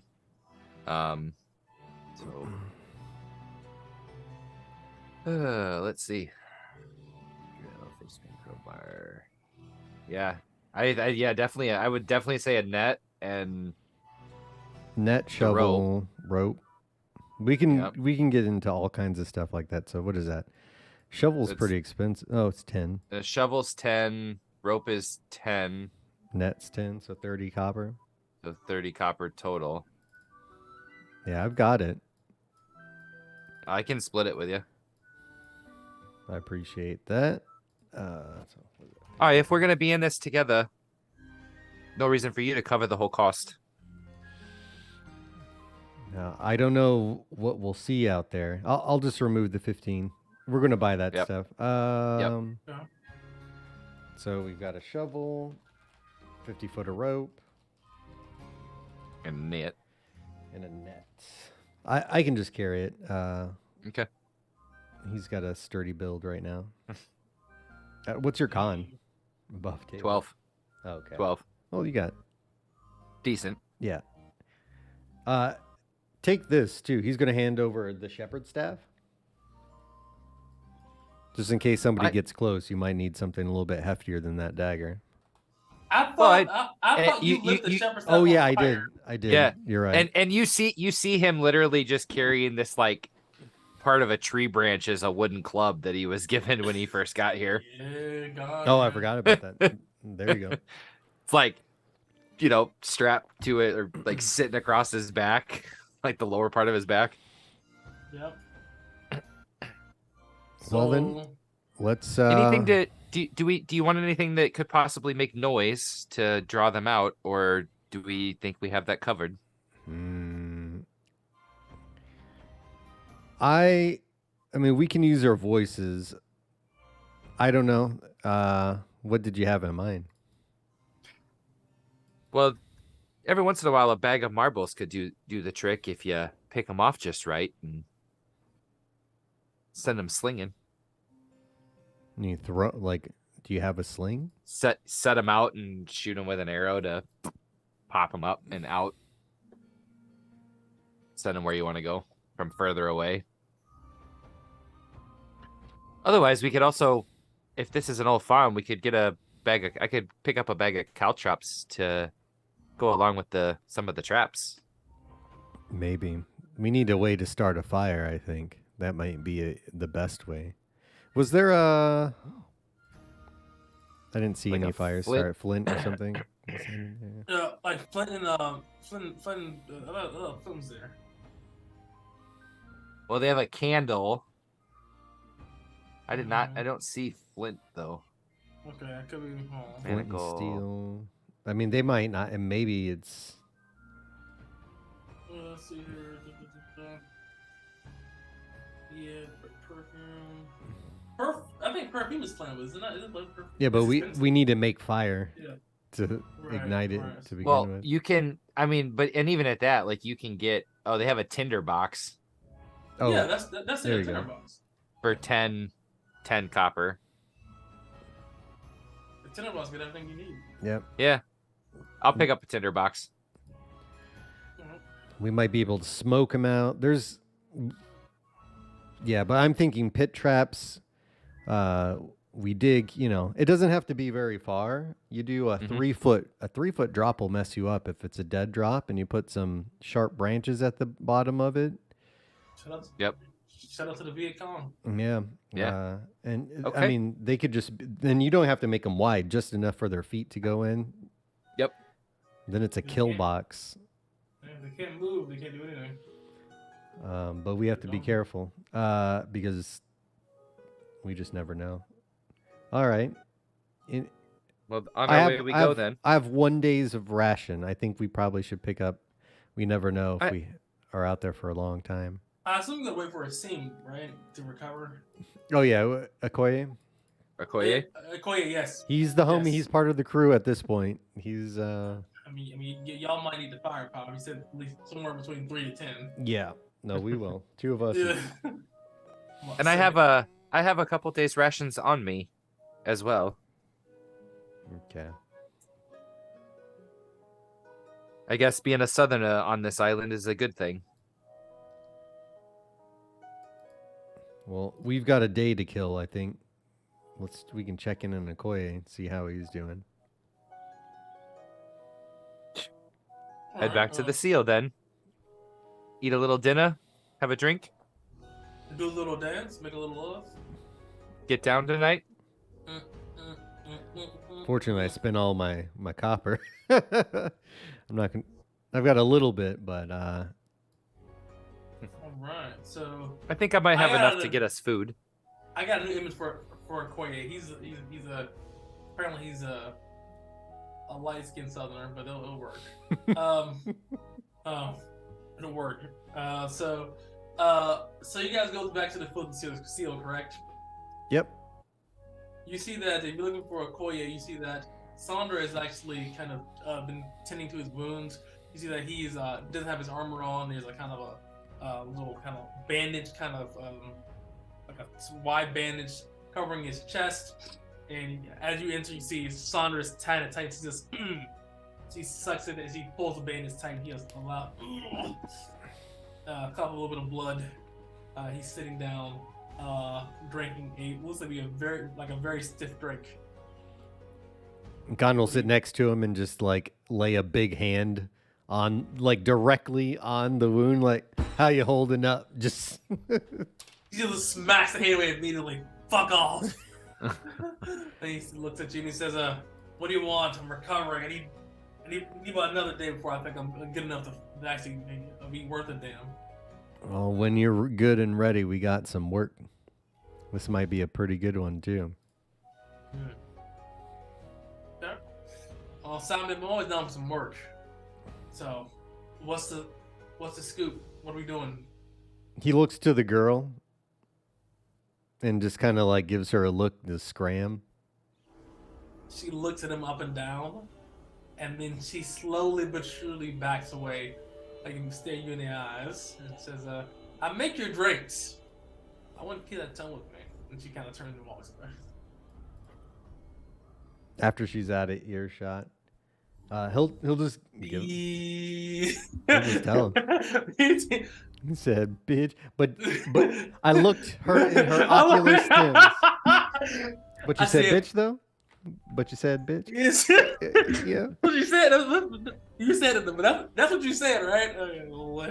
But yes, she does just stay for a few seconds before she goes back to do her bartending task. But Okoye says, so what's the task? I'm sorry for her. She means well. She just addresses us. He'll just tell him. Rodrigo wants us to go to the old ruined farm There's some bandits he thinks are operating out there, pinching his shipments. There could be as Those many guys. as 10 of them. Yeah, I heard they've been doing what they've been doing for at least a couple of weeks. We lost a fair bit of money to those guys, and we've been trying to get a crew together. But with these Nori running around at night, interfering with our business, we haven't been able to really deal with that problem. But now that you kind of stepped up, we can actually get this crew going. We can take those guys out. They don't seem all that. Don't seem all that trained, in my opinion. I never met them, but they don't seem all that competent. Well, we had this idea. Asim, why don't you tell him? As he digs into the bag and kind of pulls out the length of rope, he's got a shovel. The idea is, hopefully, if we catch them inside, we're gonna dig some pit traps, set a snare or two, depending. Well, Possibly use a little fire, and it'll take the tinderbox out. Just start spinning it on the table. Possibly use some smoke or fire to draw them out before we killbox them. Akeem nods and says, I don't have too much information about that farm. I know it's been ruined for a while, but I haven't actually been there myself, so this has been new to me as well. And God knows our plan could go to shit, and none of this stuff could happen. But I think we do all some gotta be prepared, reconnaissance. though. Yeah. Reconnaissance, be prepared, and we definitely don't do what we did when we got ambushed by goblins. Fuck goblins. Yeah, we got to pull them out one at a time. And I say we set up the traps relatively far, and we book it. And as we run through it, they come chasing us. And that's when they hopefully fall off one at a time. A snare trap here, a pit trap here. Okay. Okoye says, "Well, sound good. I won't be shit until tomorrow, so I'm gonna rest this up unless you need me to do anything else." No, I just need to know that you're in with us, brother. And he'll give like the Hercules handshake, just like. You got my spear. He looks Good. at you. It's good enough for me. Get some Alright. sleep. All right.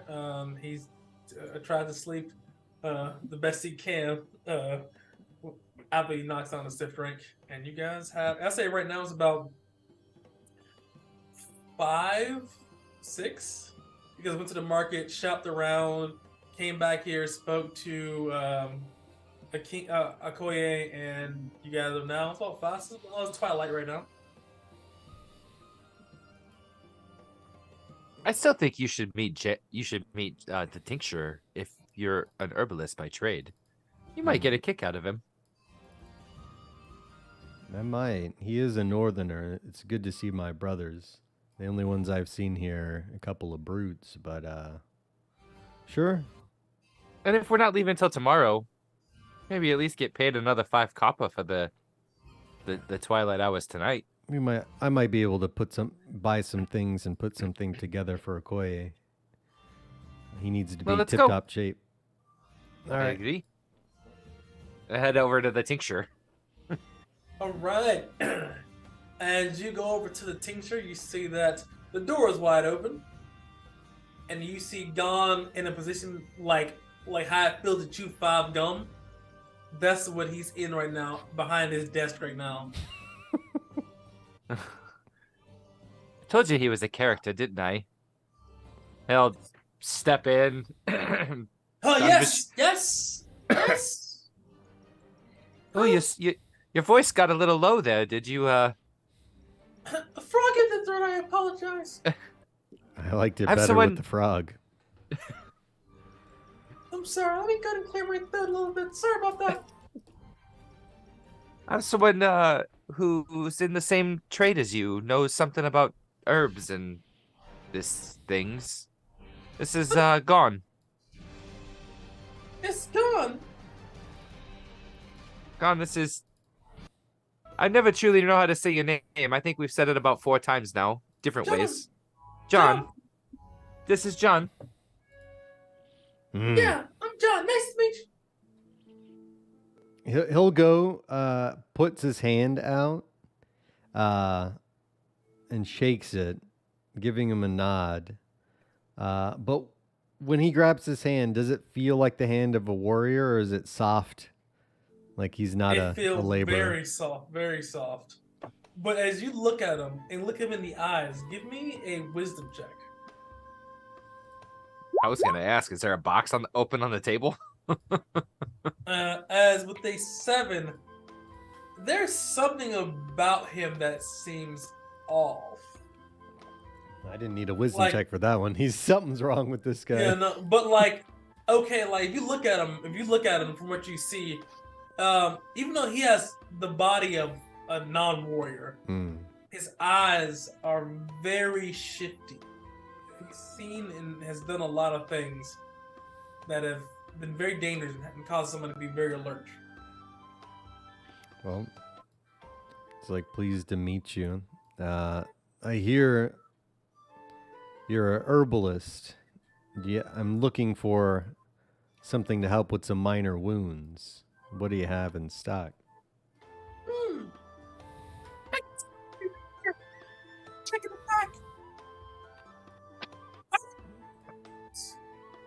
You cut out, Val. I think it's too high pitched or something. I for it think to your pick up on voice the is mouth. too high pitched for that microphone. It's literally not picking it up.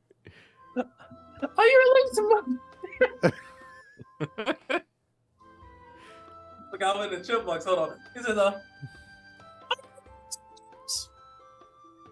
Nope. Damn it! It seriously just cuts, dude. Yeah, it's too high pitched for the mic to pick up. Okay. You get He says, "Are you allergic to mushrooms?" He says in a high-pitched tonality. He's all, well, it depends on the mushroom. There's plenty that are toxic, but most do well. What kind do you have? All right. He looks at you and he says, "Okay, so this mushroom right here I don't have a name for it, but it is a mushroom. This mushroom right here allows you to reduce the number of days you need to rest to recover wounds or damage by 1d4. So depending on how much damage you take, depends on how long you need to rest to heal damage." Let's name it, because I've got an herbalist journal. Yeah. I'm going to add it to the... Yeah, please name it. I don't have a name yet. Enoki? Isn't that like a food? Isn't that food? It's a type of mushroom. Oh, I'm thinking of gnocchi, right? It's not like a Gnocchi is, I think, what you're thinking. Yeah. Okay. Okay. Well then, I don't know. Whatever you guys want to name it, just let me know what it is. Gnocchi mushrooms. You said it speeds up healing process by 1 day. 1d4. 1d4 by days. 1d4 days. It doesn't like heal you. It just does like restorative work to the body. Yeah. Like, there's no mechanics to this stuff. It's like a general. Yeah. Well, like it's no hard mechanics to these things. Like as far as like recovering HP and stuff like that. Generally speaking, you recover your con modifier per day that you rest. So con modifier does mean things. In addition to your stuff, you recover your con modifier and HP per day. So if you have this right here, if you roll a d4, you gain that much HP at the end of the day, comparative. That makes sense? Mm-hmm. Yep. So add Right. 1d4 to the next or whatever. Okay. So like 20, like you eat the mushroom, you roll a d4, and That's if it's how a many- 4, then it's like getting 4 days of restore instantly. Makes sense. At the end of the day, not like instantaneous. At the end of the day. Yeah. Okay. It's like how much for this?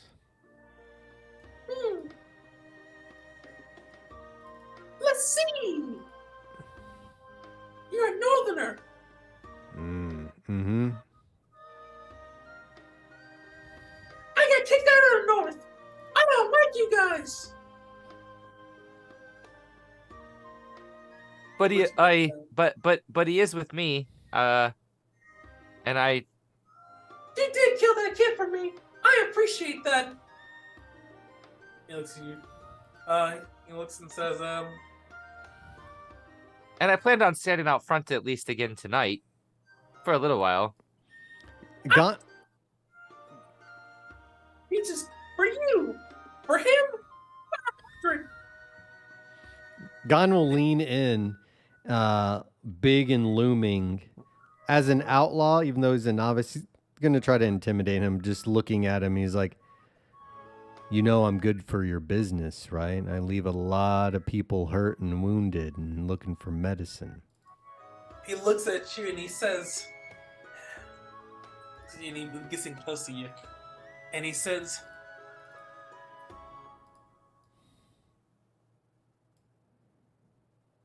and he looks furious. Give me an intimidation check. See what you roll. I mean, a charisma check. See what you roll. He looks triggered. All right. He looks triggered. He has a +5 to this. He looks and he says, I'll take your business. Listen, if you want to buy from me, I will cut you a deal, Northerner. And he gets, you see, as he looks at you, like, his voice is normally very high. As he speaks to you, it gets actually, like, almost at the cusp of normal, but it's still very high for a normal person. Yeah. He says, only 100 copper pieces for you, and any Northerner friends you have. And he looks at you, and he snarls. He looks furious. He's Gon's pissed off too, and he's got his hand now moving on the hilt of his blade, and his knuckles are just white.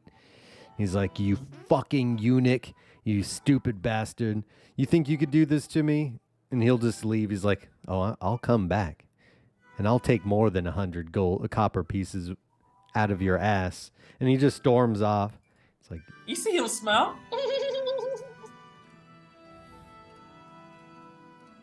In my collection. I'll kill you, and you come back here.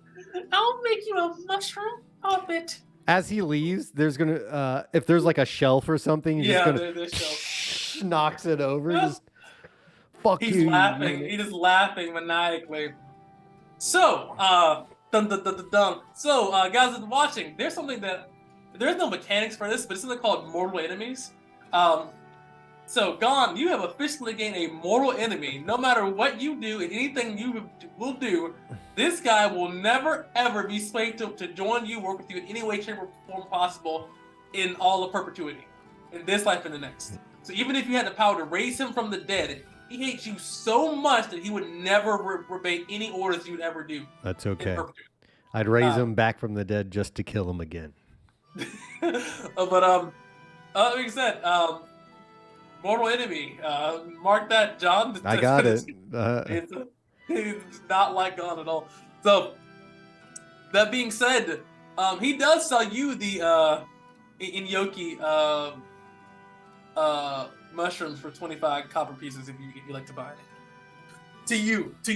To me. So having Gon walk out, he'll kind of well, I'm not exactly sure what these do or if I have enough copper to cover that at the moment. Well, I didn't pay you for the puppet, so look at this half off. This is 12 copper pieces. That I can do, and he'll drop the 12 copper pieces on the table, which puts me. It literally turns his pocket out, sets the copper down on the table to get the mushroom. A little piece of lint. Yeah, we'll put it into his hold the mushroom in his hand because he has no clue what he's actually holding. And so it's not a mushroom. It's like a salve. It's just from a mushroom. Oh, got it. So it's in like a it's like jar. in a tin or whatever. Yeah, like okay. a tin, yeah. And then I will be back to make sure that I can at least complete my work tonight, hopefully. But if you bring that Nolan back here, I'll find a way to fuck your corpse. Don't ever bring him back here ever again. I hate him. Those Northerners. You got. It cocks his head at him like, you got it though. He got him. No, okay, got it. And he's just gonna turn and book it to try to catch up to Yeah, God. he's steaming. This motherfucking bald ass son of a bitch with this high voice. He's lucky I didn't. Just like muttering, just. Yep. I wish you would. I wish you fucking would. Just... He's chuckling. So as you leave though, God, as you leave, Akeem, you do hear chuckling. Yep. I have something for you. I have something for you. I'm gonna make you a puppet. And I'm gonna like run up next to God, like hearing that echo through his ears, and just hearing God mutter. He's just gonna kind of that was intense, wasn't it? You associate with that creep? He was the first one to give me a job, and a little sort of some sashimi mushroom at the same time. But I was able to hear, and he'll hold the salve out to you. I don't want anything. It only costs. I don't want anything from that man. I don't trust it as far as I could throw him. You done wasted your money. Sorry. You can give that to if you don't trust it, maybe we use it in a trap for the goblins if you think it would hurt them. I don't know. I just don't want anything to do with that bastard. I don't like him. He doesn't like me. We'll meet each other one day. Aren't you two from the same region, from the north? Why wouldn't two northerners not like each other? Not all of us are brothers, and not all of us are from the same clan. And if it were up to me, he'd be licking my boots because he's not a warrior. He'd be the lowest class. He's less than scum. He's less than a fucking slave. He's like getting pissed. He's like, I don't want to talk about this guy anymore. Hey, we're gonna go to Nebraska. We're gonna fucking go to Arkansas. He's like, yeah, he can't sire children. He's worthless. He's a kid fucker. He's just going like all of it. Like, I don't trust him. Fucker kids. Almost some Alex Jones shit, isn't it? Yeah. Do you honestly think space aliens gonna fuck your kids? Go ahead, sorry. Do you honestly think this salve would hurt Okoye, or is it something that I did just waste money on? I don't know anything about these kind of things. After a while, if you would like to. Yeah, after a while, he just kind of calms down after he gets his fuck this and fuck you and all that out. Here, let me take a look here. Yeah, he'll examine it and see. Give me a wisdom check here. What'd you roll? 19. It looks like Inyoki mushroom salve. You don't detect any kind of other foul toxins or mutagens in this. You didn't waste your money. It looks like at least he's upfront with you. Also, it is exceptionally high quality. So as an herbalist that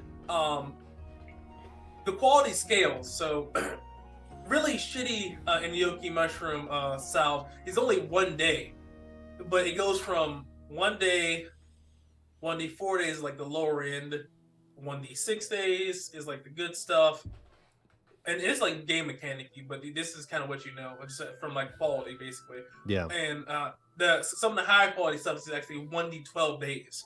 Some of the stuff can, and that's how some of these people can really kind of keep going on. They can ingest some and treat their wounds, some of this stuff, and begin to heal fairly quickly. How many uses in this tin? Is it a single use? Like single use. Single use. Yeah, Gon looks at it and he's like, I hate to fucking admit it. At least the man knows what he's doing. It'll help Okoye. But I don't want anything to do with that guy. Not to worry. Let's at least get it to him then, and get him ready to go so we can get out of here tomorrow to at least do our scouting and planning, right? Yeah. He's just like pissed, but at this point there's nothing to be done. This is just like he's like, I'm so angry. What do I do? Fuck this guy. Brother. So you guys go back to, I assume the Filthy Seal, correct? To give this to Okoye? Yeah. Okay. So as you go over there, Okoye sees it and says, this doesn't look like any sashimi mushroom I've seen. What is this? Do I snort it? You don't snort it, you fucking shroom head. It's like you put it on your wounds. It's like all that salve stuff that the people. Oh, give me some of that, man. How do I use it? You put it in your hand, you go in the bathroom, and you jerk with it. What do you think you do with it? I'm not a medic. I don't. Okay, so you want to just rub it on my tit, like a babe? All right. Well, you put whatever works for you. What was the name of the bartender? Sandra. It's like when Sandra changes the bandages tonight, have her apply it to the wound.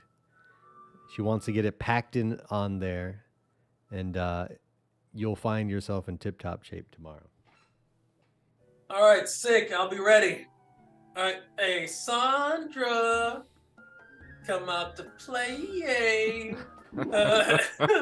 And he goes off with Sandra, and she helps him dress his bandages, and she tends to that. It is now officially like 8 p.m. That whole encounter is about 3 hours to go from there. Taco have gone, John, and then John gone. Gone, John. It's hey, Gone. John Silver. Like not John Silver, but I guess those have a. They're not really creative up with north. Their names, yeah. Batar, John, Gone. Yeah. So about 3 hours, they're back. Discussion, haggling. So it's about 8 p.m. now, and the Filthy Seal is in full swing. Business, gambling, all that stuff is all afoot here. Show must be on, Asim. You're going to have to get your money back from that swine bastard you paid that good money toward. Man, what is his deal? I don't get it. Tell me, what was going on in his basement? You said that he was growing stuff out there with bodies? Yes, tashimi mushroom. He grows his own tashimi and cuts it or roll a wisdom check. Okay, fine. A 9. I don't know much about drugs. It wasn't only tashimi mushrooms. It was all kinds of mushrooms. Okay. How much you do? Okay. But the kid that I had to clock, he took him down into this room with planter boxes full of different types of mushrooms. But I know the big one that he seems to enjoy a little much on his own is the tashimi. And that's the only reason he was getting stole from, is he gets high enough to pass out every night. Yeah. He looks like a shroom head. Yeah, that'll rot your brain out. I've seen that. I've seen it go bad. I mean, look at this place. There's like half of them are probably like Rodrigo, everybody just snorting that shit. It's cheap. It's one of the cheapest methods, but man, is it effective. Yeah. He's like, yeah, I don't touch that stuff. I'll make it, and I get it. Maybe every once in a while if I'm unwinding, but it'll reduce you to something far less than a man. I usually will partake in it a little, every once in a while, usually during some kind of performance or musical set. You just have to be careful, I guess, like anything, in moderation. Trying to get high, man. Trying to get high, man. I'm so high right now. I got no idea what's going on. Talk about him, okay? Don't forget to bring town. Well, are you trying to perform tonight, or are you going on your guard duty? I think he said he'd do the guard duty, so I think he would sort of get back quick, knowing that hearing just the little brief things that he did about the nori, But I don't think hearing that, I don't think he'd actually stand outside of the shop this time. He'd actually get you in. have to get to the shop. Is the question. I know. He would be fucking bolting. He'd like. Give me a D20. Call her alone. It's dangerous out here, guys. It is. Here we go. He said he's still loyal. That's the thing. He said you're good. No. Back, so no, high or low, high. All right, you get there. I'll switch. Nothing happens to you on your journey to the tincture. As you get there, you see that Gon is not high, but he seemingly. Ain't know what it did movie was. I'm not sure it was like Lion King. Was it not Lion King? It was what that Disney movie with like the chick is like making potions and like those shadows and lights just coming around is like like it's just like it's like she's making the potion things like that and like it's bubbling and all that stuff. What movie is Brave? that? In Brave? No, it's like an older movie. It's like older movie. Like it's like Snow White old, right? Snow White. It might have been Snow White when she made the Fantasia. It might have been Snow White with the apple. Yeah. Could have been Snow White with the apple. Right, because she made the potion and thing, right? And it was fucking. Okay, well, she dipped the poison and then she dipped the apple in it. Yeah, and it was like a whole like shadowy stuff. It's like Snow White. Yeah, like Snow White. So it's like you see John. John.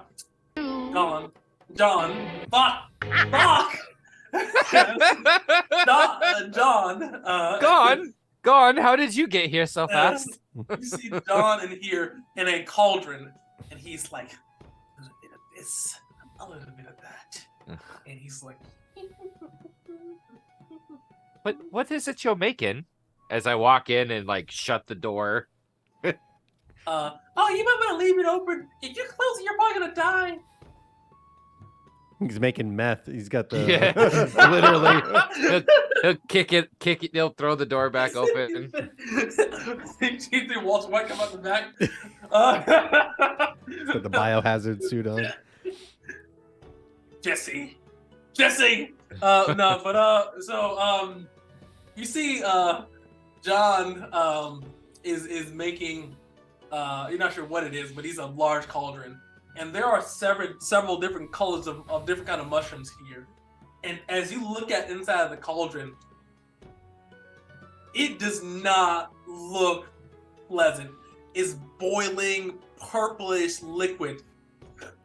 And it's almost like oil, right? Like not oil, tar. Like I was like purplish tar. And you turning, and you see the muscle. It doesn't have very much muscle, but you see the actual muscle to kind of turn this cauldron. Or they come to this cauldron as he is beginning to every few minutes stop, write on a piece of paper, and then process or break down various mushrooms in different styles. So you see some he would chop up, some would be grinded up in a mortar and pestle, some would be heated and cooked, and the fumes would go inside. I mean, it's extensive. You see, he's gonna literally stand there like watching him like, what is it that you're doing here? This looks complicated. Oh, yes. I want to make sure that there's no more Northerners ever here again. I fucking hate them all. You fucking hate them. Don't you think that's a little extreme? Probably sounds weird coming from me, but smiles. Doesn't that sort of shut off some of your customer base? One Northern is a little too much for me. It's okay. I'll find more. And he's turning this cauldron, smiling. He's literally like, okay, I will leave you to it. I will just ensure nobody enters and stand. Yes. Like bow knocked, like an arrow, out, bow like in the corner facing the, yes. So doors here. I'm in this corner. Excuse me. Can you bring one of the corpses out of the back to me, please? I'm stirring. I can't leave the cauldron. Any particular one? Oh, you'll do it when you see it. It's the only one out. It's not covered in mushrooms. Yeah, he'll go. Yeah, he'll go get it. As you go in the back, you see that not only is there corpses and much like that, the plant life in this back area, it looks invasive. I mean, this thing's you've seen plants you've never seen before. I mean, some of these vines are actually like moving in real, like they're not moving very fast, but they're actually moving like in real, like so you guys can see them moving. And you've never seen a plant move before, like see move. Yeah, he'll look around like, what the fuck did I get myself, like in his head, what the fuck did I get myself into here? We'll go try to pick up the dead body and like fucking hightail it. Of a northerner actually too. Yeah, it's close to a northerner. Yeah. And he tells you, and could you dump him slowly into the cauldron, please? Thank you very much. Feet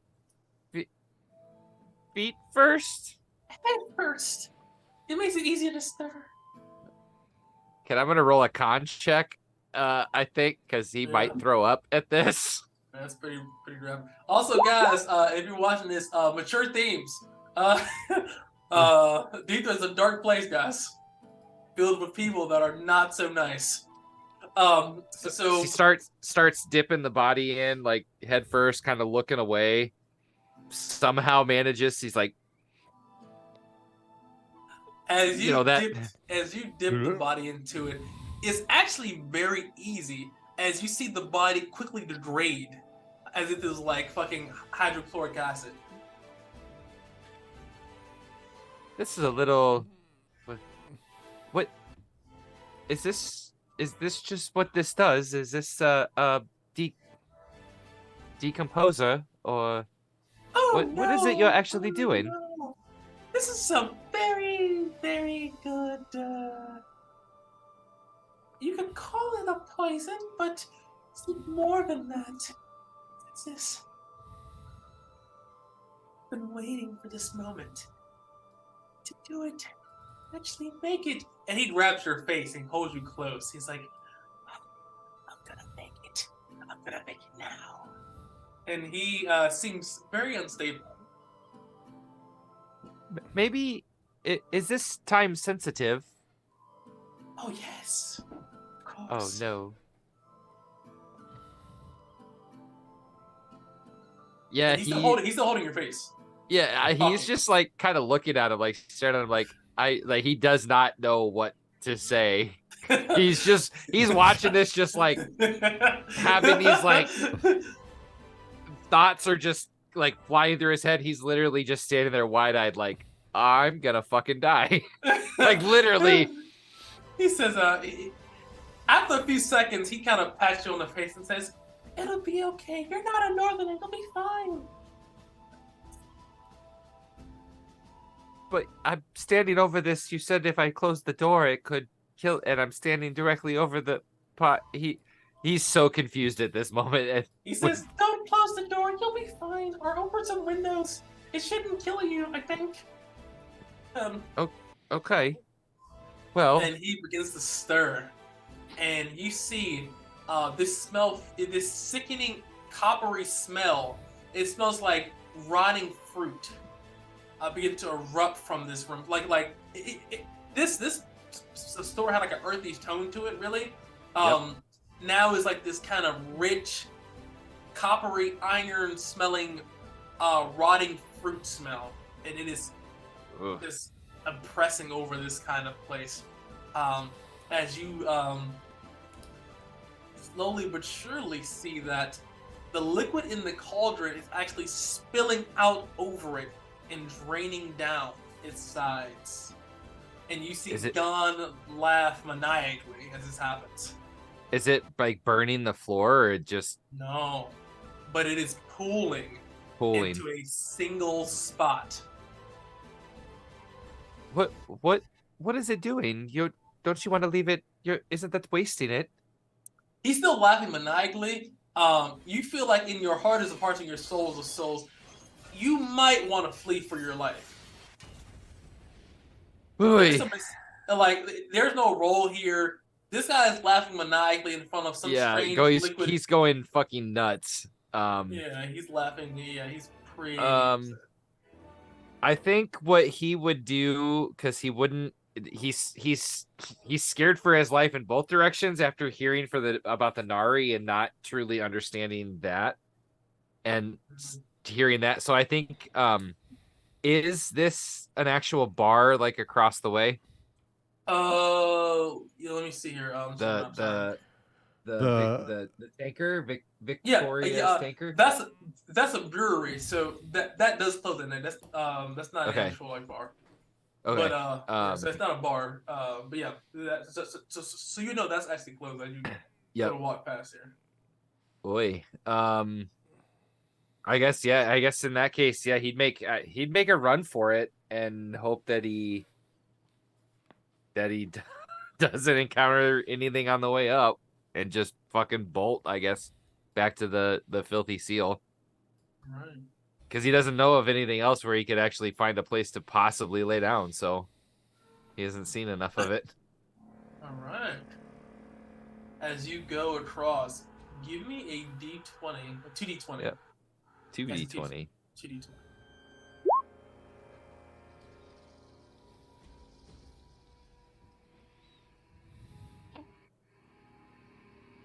Mm-hmm. All right. The freaks come out at night in Naji, okay? Or Nidra. That's the name of the situation. As you're walking, give me a wisdom check. Or running. 15. Sorry. Running. As you're running, you see you see almost on a side alley, a person in a jester clown outfit see you. But what you notice is that it is not on the ground, it is on the side of a building. And he has a sword in his hand. And it looks at you like this, and his neck is twisted in a way that doesn't seem very natural. Not like supernatural, like some grudge stuff, but the way his neck placement does not seem normal. Yeah. And as you see this thing, it begins to crawl on the side of the house towards you. Very quickly. What do you do? Oh, he's fucking gonna turn and run the opposite fucking direction from that shit, because he's like, no, I fuck this, I'm out. He's like, I seen this movie. He's like, Black guy's I not heard. Gonna die first. Yeah, he's like, fucking. I heard Gon talk about this dude, like fucking Akeem stabbed his ass in the fucking head and it crawled up the spear, like, fuck this. He's some Scooby-Doo out of like it. he Naruto runs, dude, like arms back, just You are my friend. all right, so his ass is bolting. It doesn't matter how tired he gets. All right, so as you're running here, you hear a blood-curdling scream from behind you, and you see it come from this clown-like creature, and you see other creatures from various parts of buildings, in between buildings, kind of come. And these things are on the side of houses, walking, and some of them like aren't even walking on like normal people. Some of them are walking like a lizard or like a dog. And and you see, let's see how many come out tonight. 8. You see 8 people running behind you, full sprint in a blood-curdling stream. Yeah.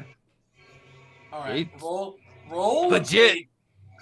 Roll a D100. Don't roll less than 15. He's Forrest Gumping it. He's literally.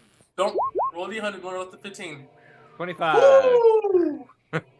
You have just enough speed to actually beat them to the filthy seal before they can really gain on you, before they can kill you before they slides in the door, like throws the door open, slides chest first across the floor, like trying to kick it shut as he's just going, Nari. And as you kind of begin to kick the door shut behind you. The nod that you see, they all are just like, let's say like 200 feet from the door of the Filthy Seal, and they're all just waiting.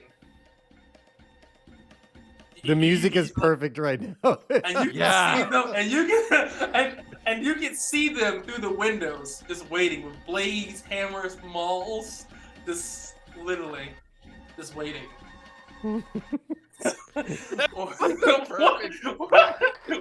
Just this group standing outside, just you just see their eyes flickering from the shadows. Yeah. Wow. Fucking, he's gonna scramble up and he's gonna scramble up, like look around, see if he can see Gon or even Rodrigo, just anybody. Rodrigo just sitting around looking at you. You rush that and slam the door like, what's going on, lad? Nari out 8. Nari the clown jester fucks out like 200 yards, 200 feet out the door, just staring. Those things are fucking freaky. Okay, all right. Somebody go fucking look, see what's going on. And you see one of the regulars here says, all right, I'll fucking go look. And he goes up to the window, looks around, and sees there's some fucking people out there. And as he kind of goes and he kind of opens the door, as he opens the door, he is shot with 6 arrows right through the chest. And he collapses. And then you hear a blood-curdling scream. See that. As soon as is Gon in the room? Yes, you're in the room. As soon as he sees that happens, he gets up and whatever the nearest table is, he flips it like action movie style. Yeah. For some cover, he's like, "Get behind!" He's like, as you guys are kind of there's various windows here. You see that the 8 that you saw before is now multiplied. You see that there is at least outside, standing around in various parts surrounding this tavern, there are at least 30 Nari. The music is perfect. We all look out the window and go, yeah. Gon flips the table. He kneels behind it, shoulder against it, kind of shouting back at Rodrigo. How many men do we have here? Any of them armed? 10. We have 10, man. 10 right now. Seal the back door. God damn it. Do you have any horses ready? We might have to get the fuck out of here. The horses are outside. Yeah, we have about 4. Yeah. I'm gonna run up, slamming after seeing that the body just slam the door shut. Yes, like shoulder into it. Yeah.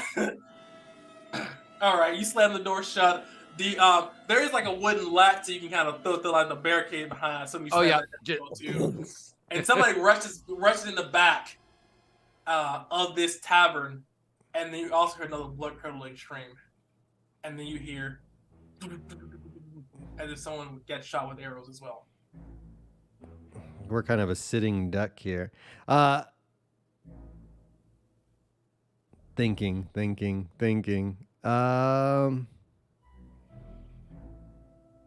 Do we know from here? I mean, we're pretty close proximity to the guard tower, right? It's correct. Can we make a fucking run for it to get some? Question. But there's 40 people out there, and they've got us gunned down. We can hold. I think we hold up. It's like, cover the fucking windows. Get whatever you've got. Chairs, tables, bookcases. So we might be safe. We need to be careful, though. If they burn this place down, we might be sitting ducks. So as you guys set up and barricade here, give me straight and intelligence checks, both of you. You guys are fortifying this place. Okay. Asim is apparently was a carpenter in his past life. Well, he's got that adrenaline strength because he's like freaking out. I don't want to. I'm the blind guy. Got the kid die first. Gotta break the curse. All right. So as you guys are barricading here, you see that. Actually, everybody, give me wisdom checks too. That's important. You might not actually see this. Okay. A seam as you're barricading the windows, horrible like zombie style, right? You see that the number has now increased to double the size that you've seen before. And you see that there is one figure that stands in front of them. And it also wears a clown-like outfit as well, but it seems very distinct from the other Nari. And his hands are raised like this. Like just straight up, like an I surrender type? No, like or out this. like go. Like he's proselytizing. Like, are you not entertained? Yeah, like I can't even say like this. Like that. Right. Oh. Like like that. And he'll yell out, they've doubled the numbers, and he's like, now he's the sort of the anger is kind of building in him because of he's not used to being this scared about something. Yeah, Gon's shouting. Oh, go ahead. They've doubled they've doubled the numbers, and there's one in the front that looks like he's preaching. God damn it, Rodrigo! You don't have an exit out of here. There's no secret hatches, no escape tunnels. We just smuggled things. We're not smuggling. Listen, I said we fortify this place. Listen, the guard's gonna come eventually. It's 60 people outside. They'll come. Somebody will notify a guard. They'll be here. We just gotta hold on until then. That sound good to everybody? All right, get a fucking bow, cover a window. And he points around. There's a variety of weapons here. They're smugglers. They have weapons. So everyone can begin to be equipped with a bow. Yep, just grabbing a bow and just. So and I know the windows here, guys. So I'll mark where they're on the map here. I'll just do like How these squares obviously aren't accurate on the map. How far away is the guardhouse? Oh no, I believe that they are accurate. Let me see it. Right? No, they're not. I lied. I'm like, there ain't no way that guardhouse is 40 feet away because it's gonna see 62 people standing around this bar. I mean, they might, and they said that's your problem. Fuck you, we ain't helping. We told you we need help, man. We told you we need help. Well, did he gotta help us? No, so I would say every single square is about I'd say somewhere between like I'd say 50 to 100 feet. Probably 100 feet is every square. It's a pretty big place. Yep. So 5,000 feet. That's a mile away. 50 feet per square? You said 100. 50 to 100 feet. So that's 100 would be 5,000 feet, which is roughly a mile. But it's not 100 squares. Oh, you said 100. 100. Oh, per square. Per square. I got you. Per square. So is 9. That's my fault. I was just times 10. 900 feet, right? Give or take. Yeah, that sounds about right. Quarter mile. Yeah. Yeah, about 50 to 100. So let's go with that 100 feet, right? So, I'm gonna draw the map so you guys can see kind of where. So, you see, there are windows here. I think you're in the GM layer. I don't see anything. Hold on. I am in the GM layer. Give me 2 shakes. Let me get it situated for the audience. Where are we? Yeah, this is the music is. You want to move your token? Scene? Yeah, put your token right there. Oh yeah. I think I go find it here. Here. South. Here. Here. Here. And hold on. Here. So those are the windows. All right. So the front door is here, right? Like in Correct. this general area. Correct. So I would assume I'm at this moment. I would probably be at this window. Also, too, I'm going to tell you where they're at. So you see that there's some here. There's some here. In these 4 squares. There's some here. And then there's some here.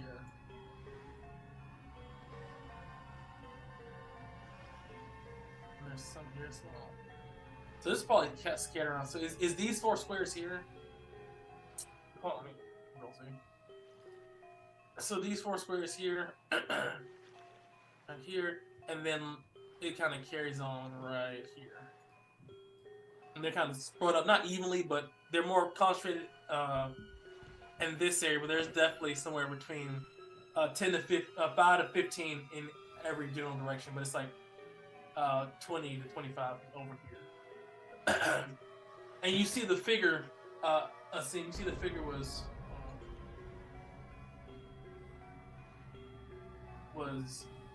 here.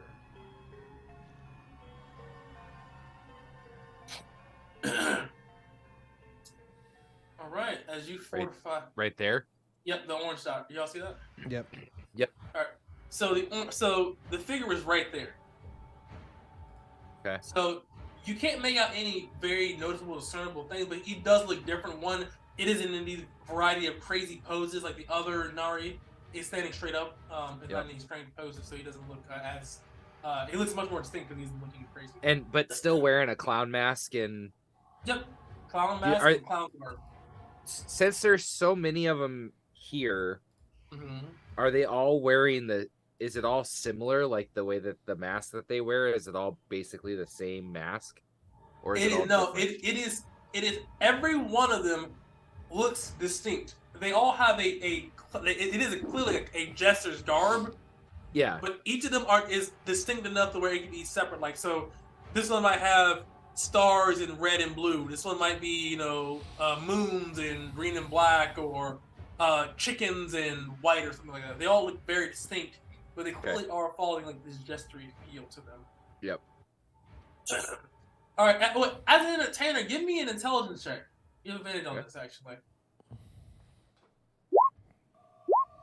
With 19. your intelligence check is seen, you know after being around enough entertainers, performers, that it seems like this figure, whoever's in the back, is almost acting as if he's a ringmaster or like a showmaster, and is parading or moving these people around, almost like actors would in a theater or a play. Okay. So then I just, seeing that, kind of getting the look out the window and seeing all the different ones. Gone. The one in the back. I don't know if you can see him through the window. He looks like he's controlling them, like he's moving them. Do you see him? Let me see. You see, Gone. He's kind of like prone. He starts crawling. Saving Private Ryan. He's got the bow in one hand, and he's just crawling over. He slides up close, kind of shoulder to shoulder with Asim, and does a quick peek over whatever cover that they have. Oh shit! I do see him. The fuck is going on? You think we could get a clear shot, and he comes back down next to him? I mean, I guess there are a variety of lights out there. You can see him, see his body able to aim for him. He would have some like cover with some bonuses to his armor, but you can clearly see the shape of him and actually aim for him. He's within melee. He's within bow range. Are these big, like plate glass windows, or are these like house windows with the small squares? And... They are open holes with the shutters on the outside, right? So no glass or anything in them. It's just we have we're like slightly opening a shutter type of a thing. Yes, got it. And because you guys fortified it, it's like planks kind of section. Yeah. So I imagine we took a bench that had a big gap in the middle and just right up against the window. Yeah, just broke the main post off of it so you can see through there. Yep. Yeah. There you go. That's a 1 in a million shot, and as soon as we pop up, though, we're as good as a pin cushion. I don't know. If we stay back I don't see any weapon. Do they have weapons on them? The people in the There's like swords and like yes, swords, daggers. But some of them clearly have bows because some people got shot. So there are some bows. Oh yeah, that's right. But not all of them have. Gon, he's got his bag and just maybe if we draw the fire, we draw it, maybe there's a distraction. After they shoot, do you think you can hit them? I've seen you hit square on before. I don't see why we can't give it a shot. How and that you said there's like you said there's like street lights and stuff so we can see them. Okay. Like you can see them, it's just, kind of blurry, but you can definitely take a shot. I just don't want to see anybody else getting hurt. So I mean, I guess we could, and I'm gonna see if I can get a good line of sight, like stepping just back from the window, but looking through what we've barricaded the window with, where I could fire through and at him. I know it's obviously a harder shot, but yeah, okay. I've got an idea here. I might be able to do something. Gon, is there anything like maybe an end table or something that he can smash? So he finds this end table, smashes it, grabs the tabletop, and he's like, I'm going to try to draw their fire. As soon as they draw the fire, he's going to try to absorb it with whatever. He's just pop up, try to take as many arrows as he can. And then as they're firing him, he hits from the other angle. And I see what you're saying now. Yeah. So I would say the end table, carrying it in two hands, would give you essentially +10 to your AC. He's going to get here to this window, basically. Looks across the room, just beads of sweat just coming down, just looks sternly at him. It's like, are you ready? Just a nod. I'm gonna, just before he nods to him, I'm gonna see if there's a way I can almost just slightly enlarge that hole just as he pops out to get just a little bit more of a clear shot. So I mean, you have a dagger, so you can clearly hack at the wood to get it. Scrape a nice little spot, so as I'm standing, I can, I don't have to like weird stance. I can just straight up, and when I let it go, it'll go, and then he's gonna knock, pull it back, hold it, and then give him the nod. You just see him gets up. The shutter open, he's screaming like a full battle cry, like, you motherfuckers! Yippee-ki-yay, motherfucker! Yeah, basically. All right, so pops up, the shutters open wide, and you just see him just take whatever. Yeah, all right, see. So as you open up the shutters, table up front, you see definitely some arrows do come. So I'm gonna roll here. You need to have +2 to this roll. Only be 5. And I'm gonna say before you start rolling, the minute that Asim sort of hears like the because I can imagine when he'd be looking at it, right? Like he would look at it to see. And so right as I hear that first thud, I'm letting loose. So that's +3. I don't think that still hits you though, does it? 13 AC +10. No, it doesn't. That's when it hits you. Close. Still scary. Close. A couple 19s. Yeah, hell yeah. But you definitely absorb it, easily blocking these shots like you designed to do. You have a clear shot, or you have a shot. Yep. Let's see. With a nat 20. Yeah! With a nat 20. He prayed to Helios for that shit. He's like, hold on. Motherfucking hell. He's all, God's bless my bow, guide my arrow true. He's like Apollo, Helios, give me strength. This ain't the right pantheon. Give me sight beyond sight. Thundercats, all of this stuff. Right. Go gadget, fucking. He said, earth, water, wind, heart. We need all of it. All right, It's all right, morphin' time, roll, motherfucker. Let's go. roll your you go, roll your damage. Ooh, 10. that's good damage too. As you strike, you hear a sickening thud as you hit him center mass, and you see the in the chest, and it looked like you got him damn near center mass, or probably the heart. You see this figure look down, and then look at you, and then you hear a soft chuckle as you see him rip out the arrow. And then you see in his hand a shard begins to appear. And the shard glows brightly. And then it turns and leaves. And as it turns and leaves, you see the Nari begin to flee. And they begin to scatter out like wild animals, like feral creatures running through the city. Running on buildings, running on top of things. I mean, it's unnatural. Just like roaches scattering in the light. Just Yeah. And as you turn away, or you blink, you see a clown mask in your visions. A scene. As you blink. And as you blink again, it's gone.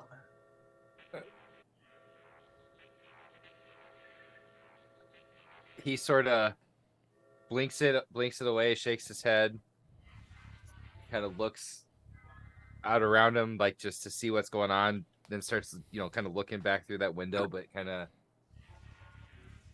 still having that like back of his mental thought. And then all of a sudden he'll kind of just step over around the corner. Are you gone? Take a look, see him standing there. Yeah, he okay? He's got the table, tosses it. It's just a pin cushion. His arm is probably bruised just from the impact of all those bows. It's like, I'll live. He's like, holy shit, I've never seen such a good shot. You were not kidding. You're an artist. You all gain 1,000 experience points from that encounter.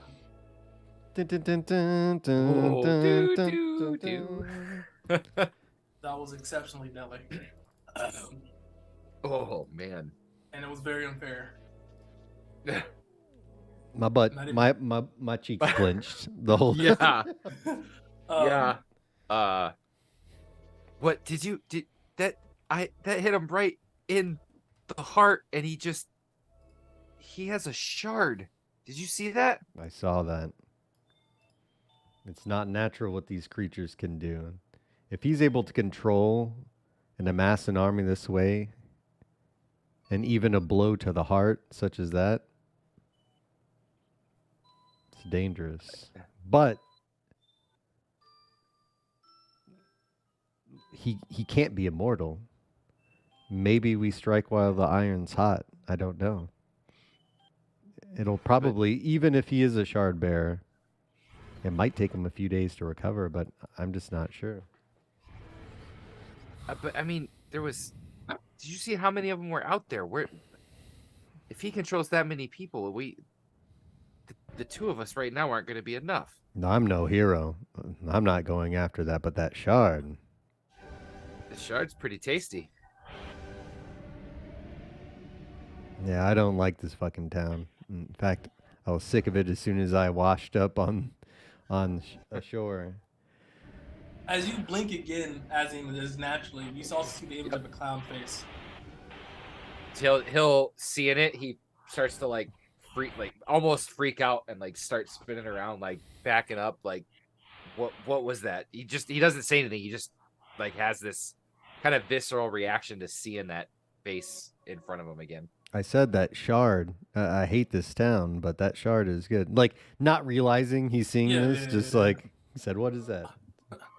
Classic horror movie. The guy sees it. The guy's what is that? He's like, "What are you talking about?" Yeah. Yeah. We'll again start to just kind of look around the room and listen and see what's going on. Just see if there's anything that he can see So you see everybody kind of sitting back, breathing lightly and deeply, and Rodrigo says, "Gone." And he pulls out 100 copper pieces and throws it to Gon. And then he gives 200 copper pieces to fucking Hawkeye. Oh, holy shit! You actually hit that guy, which is experience points. So 100 experience points to Gon, 200 experience points to Asim. As he looks, I didn't know it was that many. God, I thought it was like a small gang. That's like damn near an army. Rodrigo, when Okoye and we brought you that head, what we didn't tell you is that they have life beyond death. I had to sever its head to clean off of its body, but it was moving as sure as you and I are. It's not natural, this. Whatever it is, it's dark spirits or strange power. I mean, they've only really been recently. I mean, I've heard of them months ago, but they were never this many. There was only a couple here and there, but I mean, it had to be like 50 of them there. Yeah, That's almost an icing. I think we need to get the guards. We need to get everybody In the morning. Yeah, The morning. But I say we need a post watch. Yeah. Because I'm not going to sleep with. I'm not sleeping. Sleeping that. Hell no. It's that meme. It's like all the locks with the little chain, the deadbolt. Fuck this shit. I know how this movie ends. Fuck this shit, bro. No, sir. Ain't give me like that. So, Rodrigo, you see you see that, a couple people says, you. And they shut all the doors now, and they barricaded them, and they said, 2 guys in the back, 2 guys in the front, rotate with the other guys every 2 hours. Be fresh. If you see anything, scream. If somebody dies, scream. Let me know. And then Rodrigo passes out. There's a lot on his heart. He's overweight. He needs to take a blood pressure medicine. He's stressed out, man. So, so you see that. What do you do, Asim? He's gonna kind of sit down for a second, and then after all of this, like after he sort of catches his breath and kind of like the adrenaline kicks off, he's gonna kind of sit and blink and see if that face pops up again. It is not. Then he'll tend to take that deep breath, and he'll keep it to himself for now, and see sort of, he'll just kind of see where that goes. But he sort of has this like paranoid twitch every once in a while for a bit, where he just all of a sudden like spins and looks behind him, and then comes back. So after a few minutes, the face you see changes as you close your eyes or blink. It's a clown mask, but as it stays, it seems like as you blink, it seems longer than before. Like slightly longer than before. Like the amount of time I see it? Yes. Almost like a photograph where you get that and then it fades out. Yeah. Okay. So, but yeah, and as you see, it feels strange. You see more detail of it. So the mask has like half moon slits that go like down like that, right? There's a slight mouth opening right here, it's like that, and the mask is completely white. Okay. He'll like, as this image just keeps kind of flashing into his head and getting longer and longer, he's just gonna sort of slide up next to Gon. I'm assuming Gon at this point is probably kind of sitting down, like you see Gon after the aftermath. He gets up, he walks over to the bar, reaches behind it to grab a bottle. It's shattered. He tosses it aside, grabs another bottle. Yeah, God's a desk. the classic like God's John McClane. Like, Sandra, Sandra like comes up, slaps your hand once, and then goes, okay. yeah, it's like fuck you. I earned this one. Yeah, fuck that. Yeah, she's by all means. Rodrigo didn't pay me enough to get fucking attacked by clowns. He goes for and a grabs one of the tables that were flipped over, flips it back, and sits down. He's like, "You want a drink?" And he'll grab another glass. And he'll, I think I need one.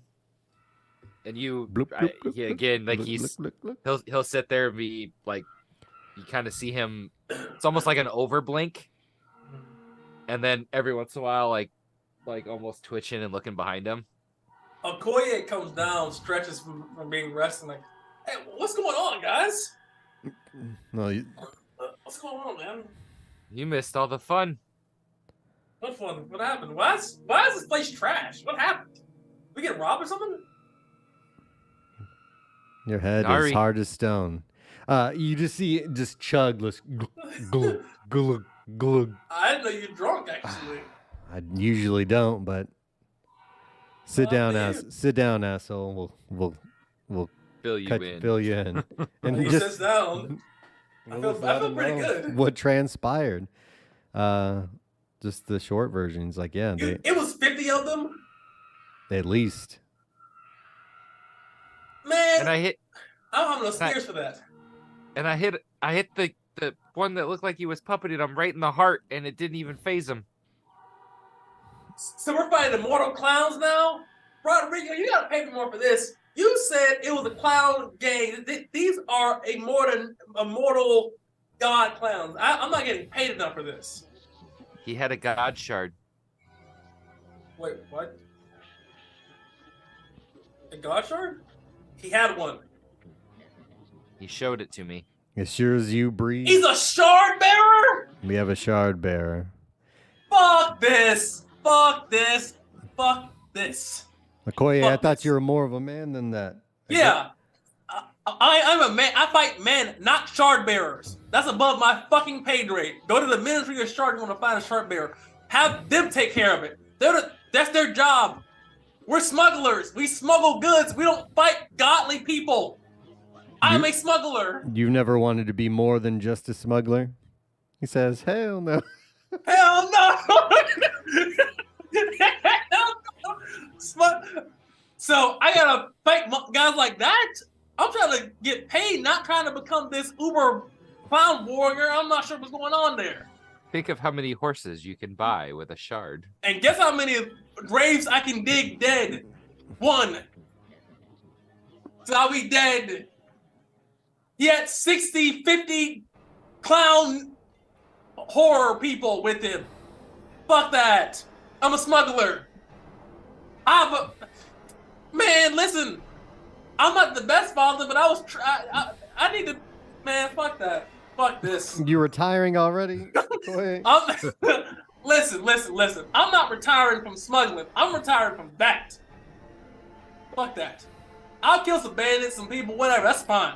This is cost of business. I'm not fighting that. Y'all can fight that. I got kids. I don't talk to them very often, but I got them. Fuck that. Fighting shard bearers and stuff, man. This is ridiculous. They were at the doorstep. And guess what? I'm gonna be at the next doorstep. Not here. They come back. This is ridiculous. If we don't stand up to this, they're going to take you, your kids, the next doorstep. You already gave up your 2 nuts. He looks at him. You ain't got nothing else to give up. They're going to come and take it. Don't do anything about it. He looks at you and he says, God, I'm not sure you're wearing this. I am a smuggler. He looks at you and he says, listen, I smuggle goods.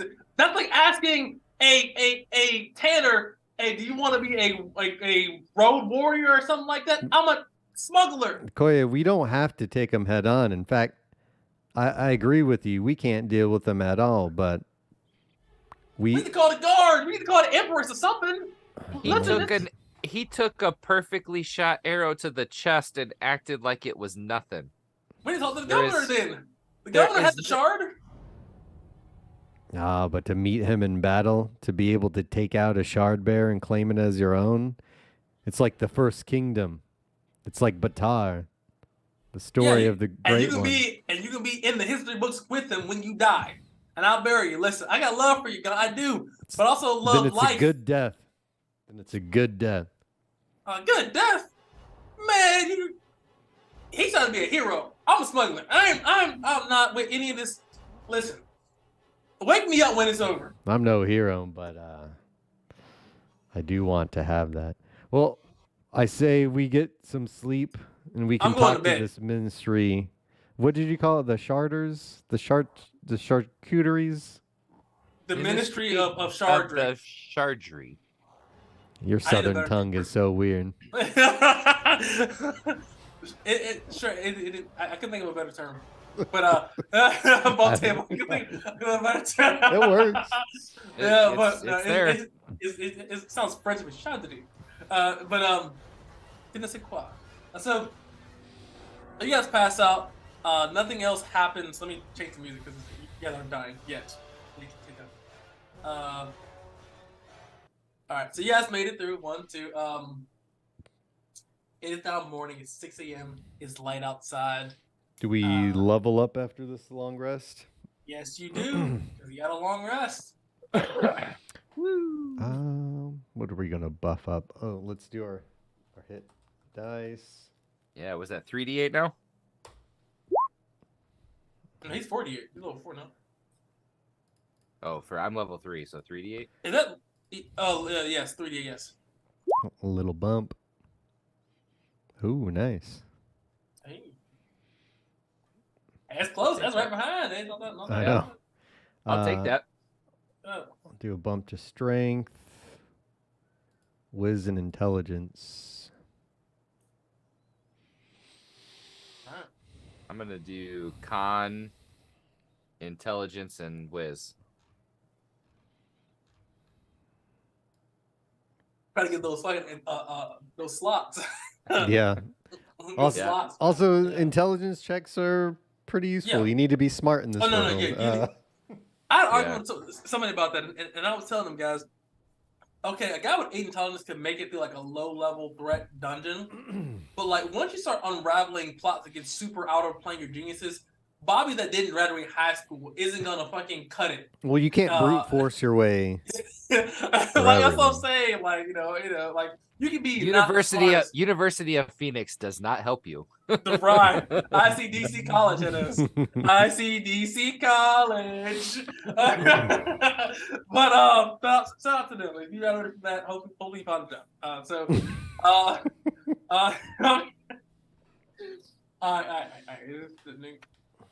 Alumni might find the alumni thing. That being said, you guys like it is 6 a.m. You guys feel a little bit bigger, brighter, stronger, all that jazz after that horrifying experience. Oh, because I've not taken arrow off. There we go. The nat 20 shot from the fucking heavens, dude. It's fucking. Wait. It was cinematic as shit. Like it was. You couldn't make that shit up, man. That's just like, you need to make it up. The dice. The dice were just in our favor right there. Yeah, dude, because it was like, and it was so cool because like the 2 19s on the roll to attack, and it was just barely not enough because of the helmet he brought this session. Yeah. If he didn't buy that helmet, 2 of those would have went through. And I might have died straight up. Yeah. You roll 2 6s and they're done. So yeah. Yep. So But yeah, I'm gonna get up in the morning, and I don't necessarily think that Asim would have slept great. Oh yeah. But he'd get up and kind of mosey his way out, keeping an eye out for Gon as he did. I'm assuming we're probably getting up around the same time. He kind of give him that nod, like, "What's the plan?" As you wake up, So you hear sounds of people crying and tears and uproar coming from outside of the building. Give him the nod as he's walking towards the window to peer out. Still a little freaked out from what keeps flashing in front of his eyeballs. As you look outside the window, you see that there are men, women, and children just in tears as they see the bodies of loved ones killed viciously out in the street. So there were guards on watch. They just died. There were people in the street that were just roaming around. They died. Gone. He's just scouring over the aftermath. Bodies, blood pooling on the ground. Shakes his head and he's like, I think we need to talk to the ministry. Your lore keepers should have more information about this. Yeah? Okoye says, and the governor too. The mayor, the guards. I think we should start at the ministry. I think we needed to talk to them anyway. Yeah. Because Rodrigo got some connections there, so we can tap into there and see what they know about this stuff. This is bad. I mean, And then after that, we need to talk to the guards or vice versa. One or the other. We got to start talking to the people who lead the town. All right. Ministry. The ministry. And then I agree, the governor. If he's a shard bearer, he's going to want to know. I don't know what these people want. Can we tell? Is this just looks like just destruction for destruction's sake? So there are no like burning buildings or things like that. You just see that essentially it was almost like a cult. Like anyone that was out that night is dead. Like not tortured dead and nothing like that. Just efficiently, single cuts. I'm sure this could be hard, but he just got here, but just quickly thinking back, was there anybody in the crowd? They all had actual masks on, right? Mm-hmm. Or is it paint? No, it's actual mask. Everyone has a mask. Got it. But to be okay, this is important too. Not every mask is the same. You did not see the mask, but you did not see the mask of the person that you shot. Yeah. You just seen that he looked different than all the rest of them. Right. That's important information. So we didn't see his mask. Face. We just saw. Yeah. Okay. Yeah, that's no more important than that. So. Okay. All right. So and I'll describe those too. So there is no like city damage and like property damage at all. It's literally like if somebody just culled like a population of people. Literally, just people are just killed. So. I'm gonna do just a death total here. Isn't it? Everybody. There was a message, whatever it was. So. Show of force. 72 people died last night. What would they want? I don't understand what they would want besides just killing to kill. Can you think of anything that happened before everything went down? I mean, you ran through the streets like a mad person. You didn't see anything? Nothing happened before that? Can I think back? Wisdom check as you're remembering stuff. See if anything in memory would have stood out to you. As you try to think of that night, the cloud mask appears, and it stays a little bit longer than what you could remember from before. So a little bit longer than. He blinks as he's thinking, and then you see him close his eyes tight and shake his head. And then what about on the job when you worked for that castrated fool? Nothing before that when you were guarding? No, just the kids. The only thing I would remember the one that started chasing me, right? Because that would be clear in his head. The only thing, there was one. It was on a building. That you had talked about the spider climbing a building. It was on the side of a building with a sword, and it's unnatural way that it moved its neck. That's when I took off. other than that, that's my only interaction with them. That is strange. Well, let's see what these lore masters know. Maybe they could tell us. I'm familiar with the Shards from Tales of the First Kingdom, but they're just tales of strength and valor and all of that classic. But I've never heard of something like this. I wonder. Also, as well, Gon, as you, and I forgot to mention this before, as you, Asim and Gon come down, Rodrigo would have gave you all, I gave you all, but your breakfast would have been steak. I didn't mention that, but yeah. Good stuff. Good cuts. Steak and Good eggs cuts. is Good stuff. So it's like actual meat. So This is the best meal I've had in probably a year. well, if things keep going, it may be our last. That being said, guys, I think we're going to end it here as the group has now seen the full power of what a shard bearer can do. Having the same power to call part of a city and bring a dark night to a town. If you like this content, remember to like, share, and subscribe. We appreciate it, guys. This is a totally new system, totally new style for us, so we appreciate that. We cut lots of deranks in the algorithm, but we thank you guys. New video next week, same time, same place, and we'll see you then. Thanks for watching. Bye.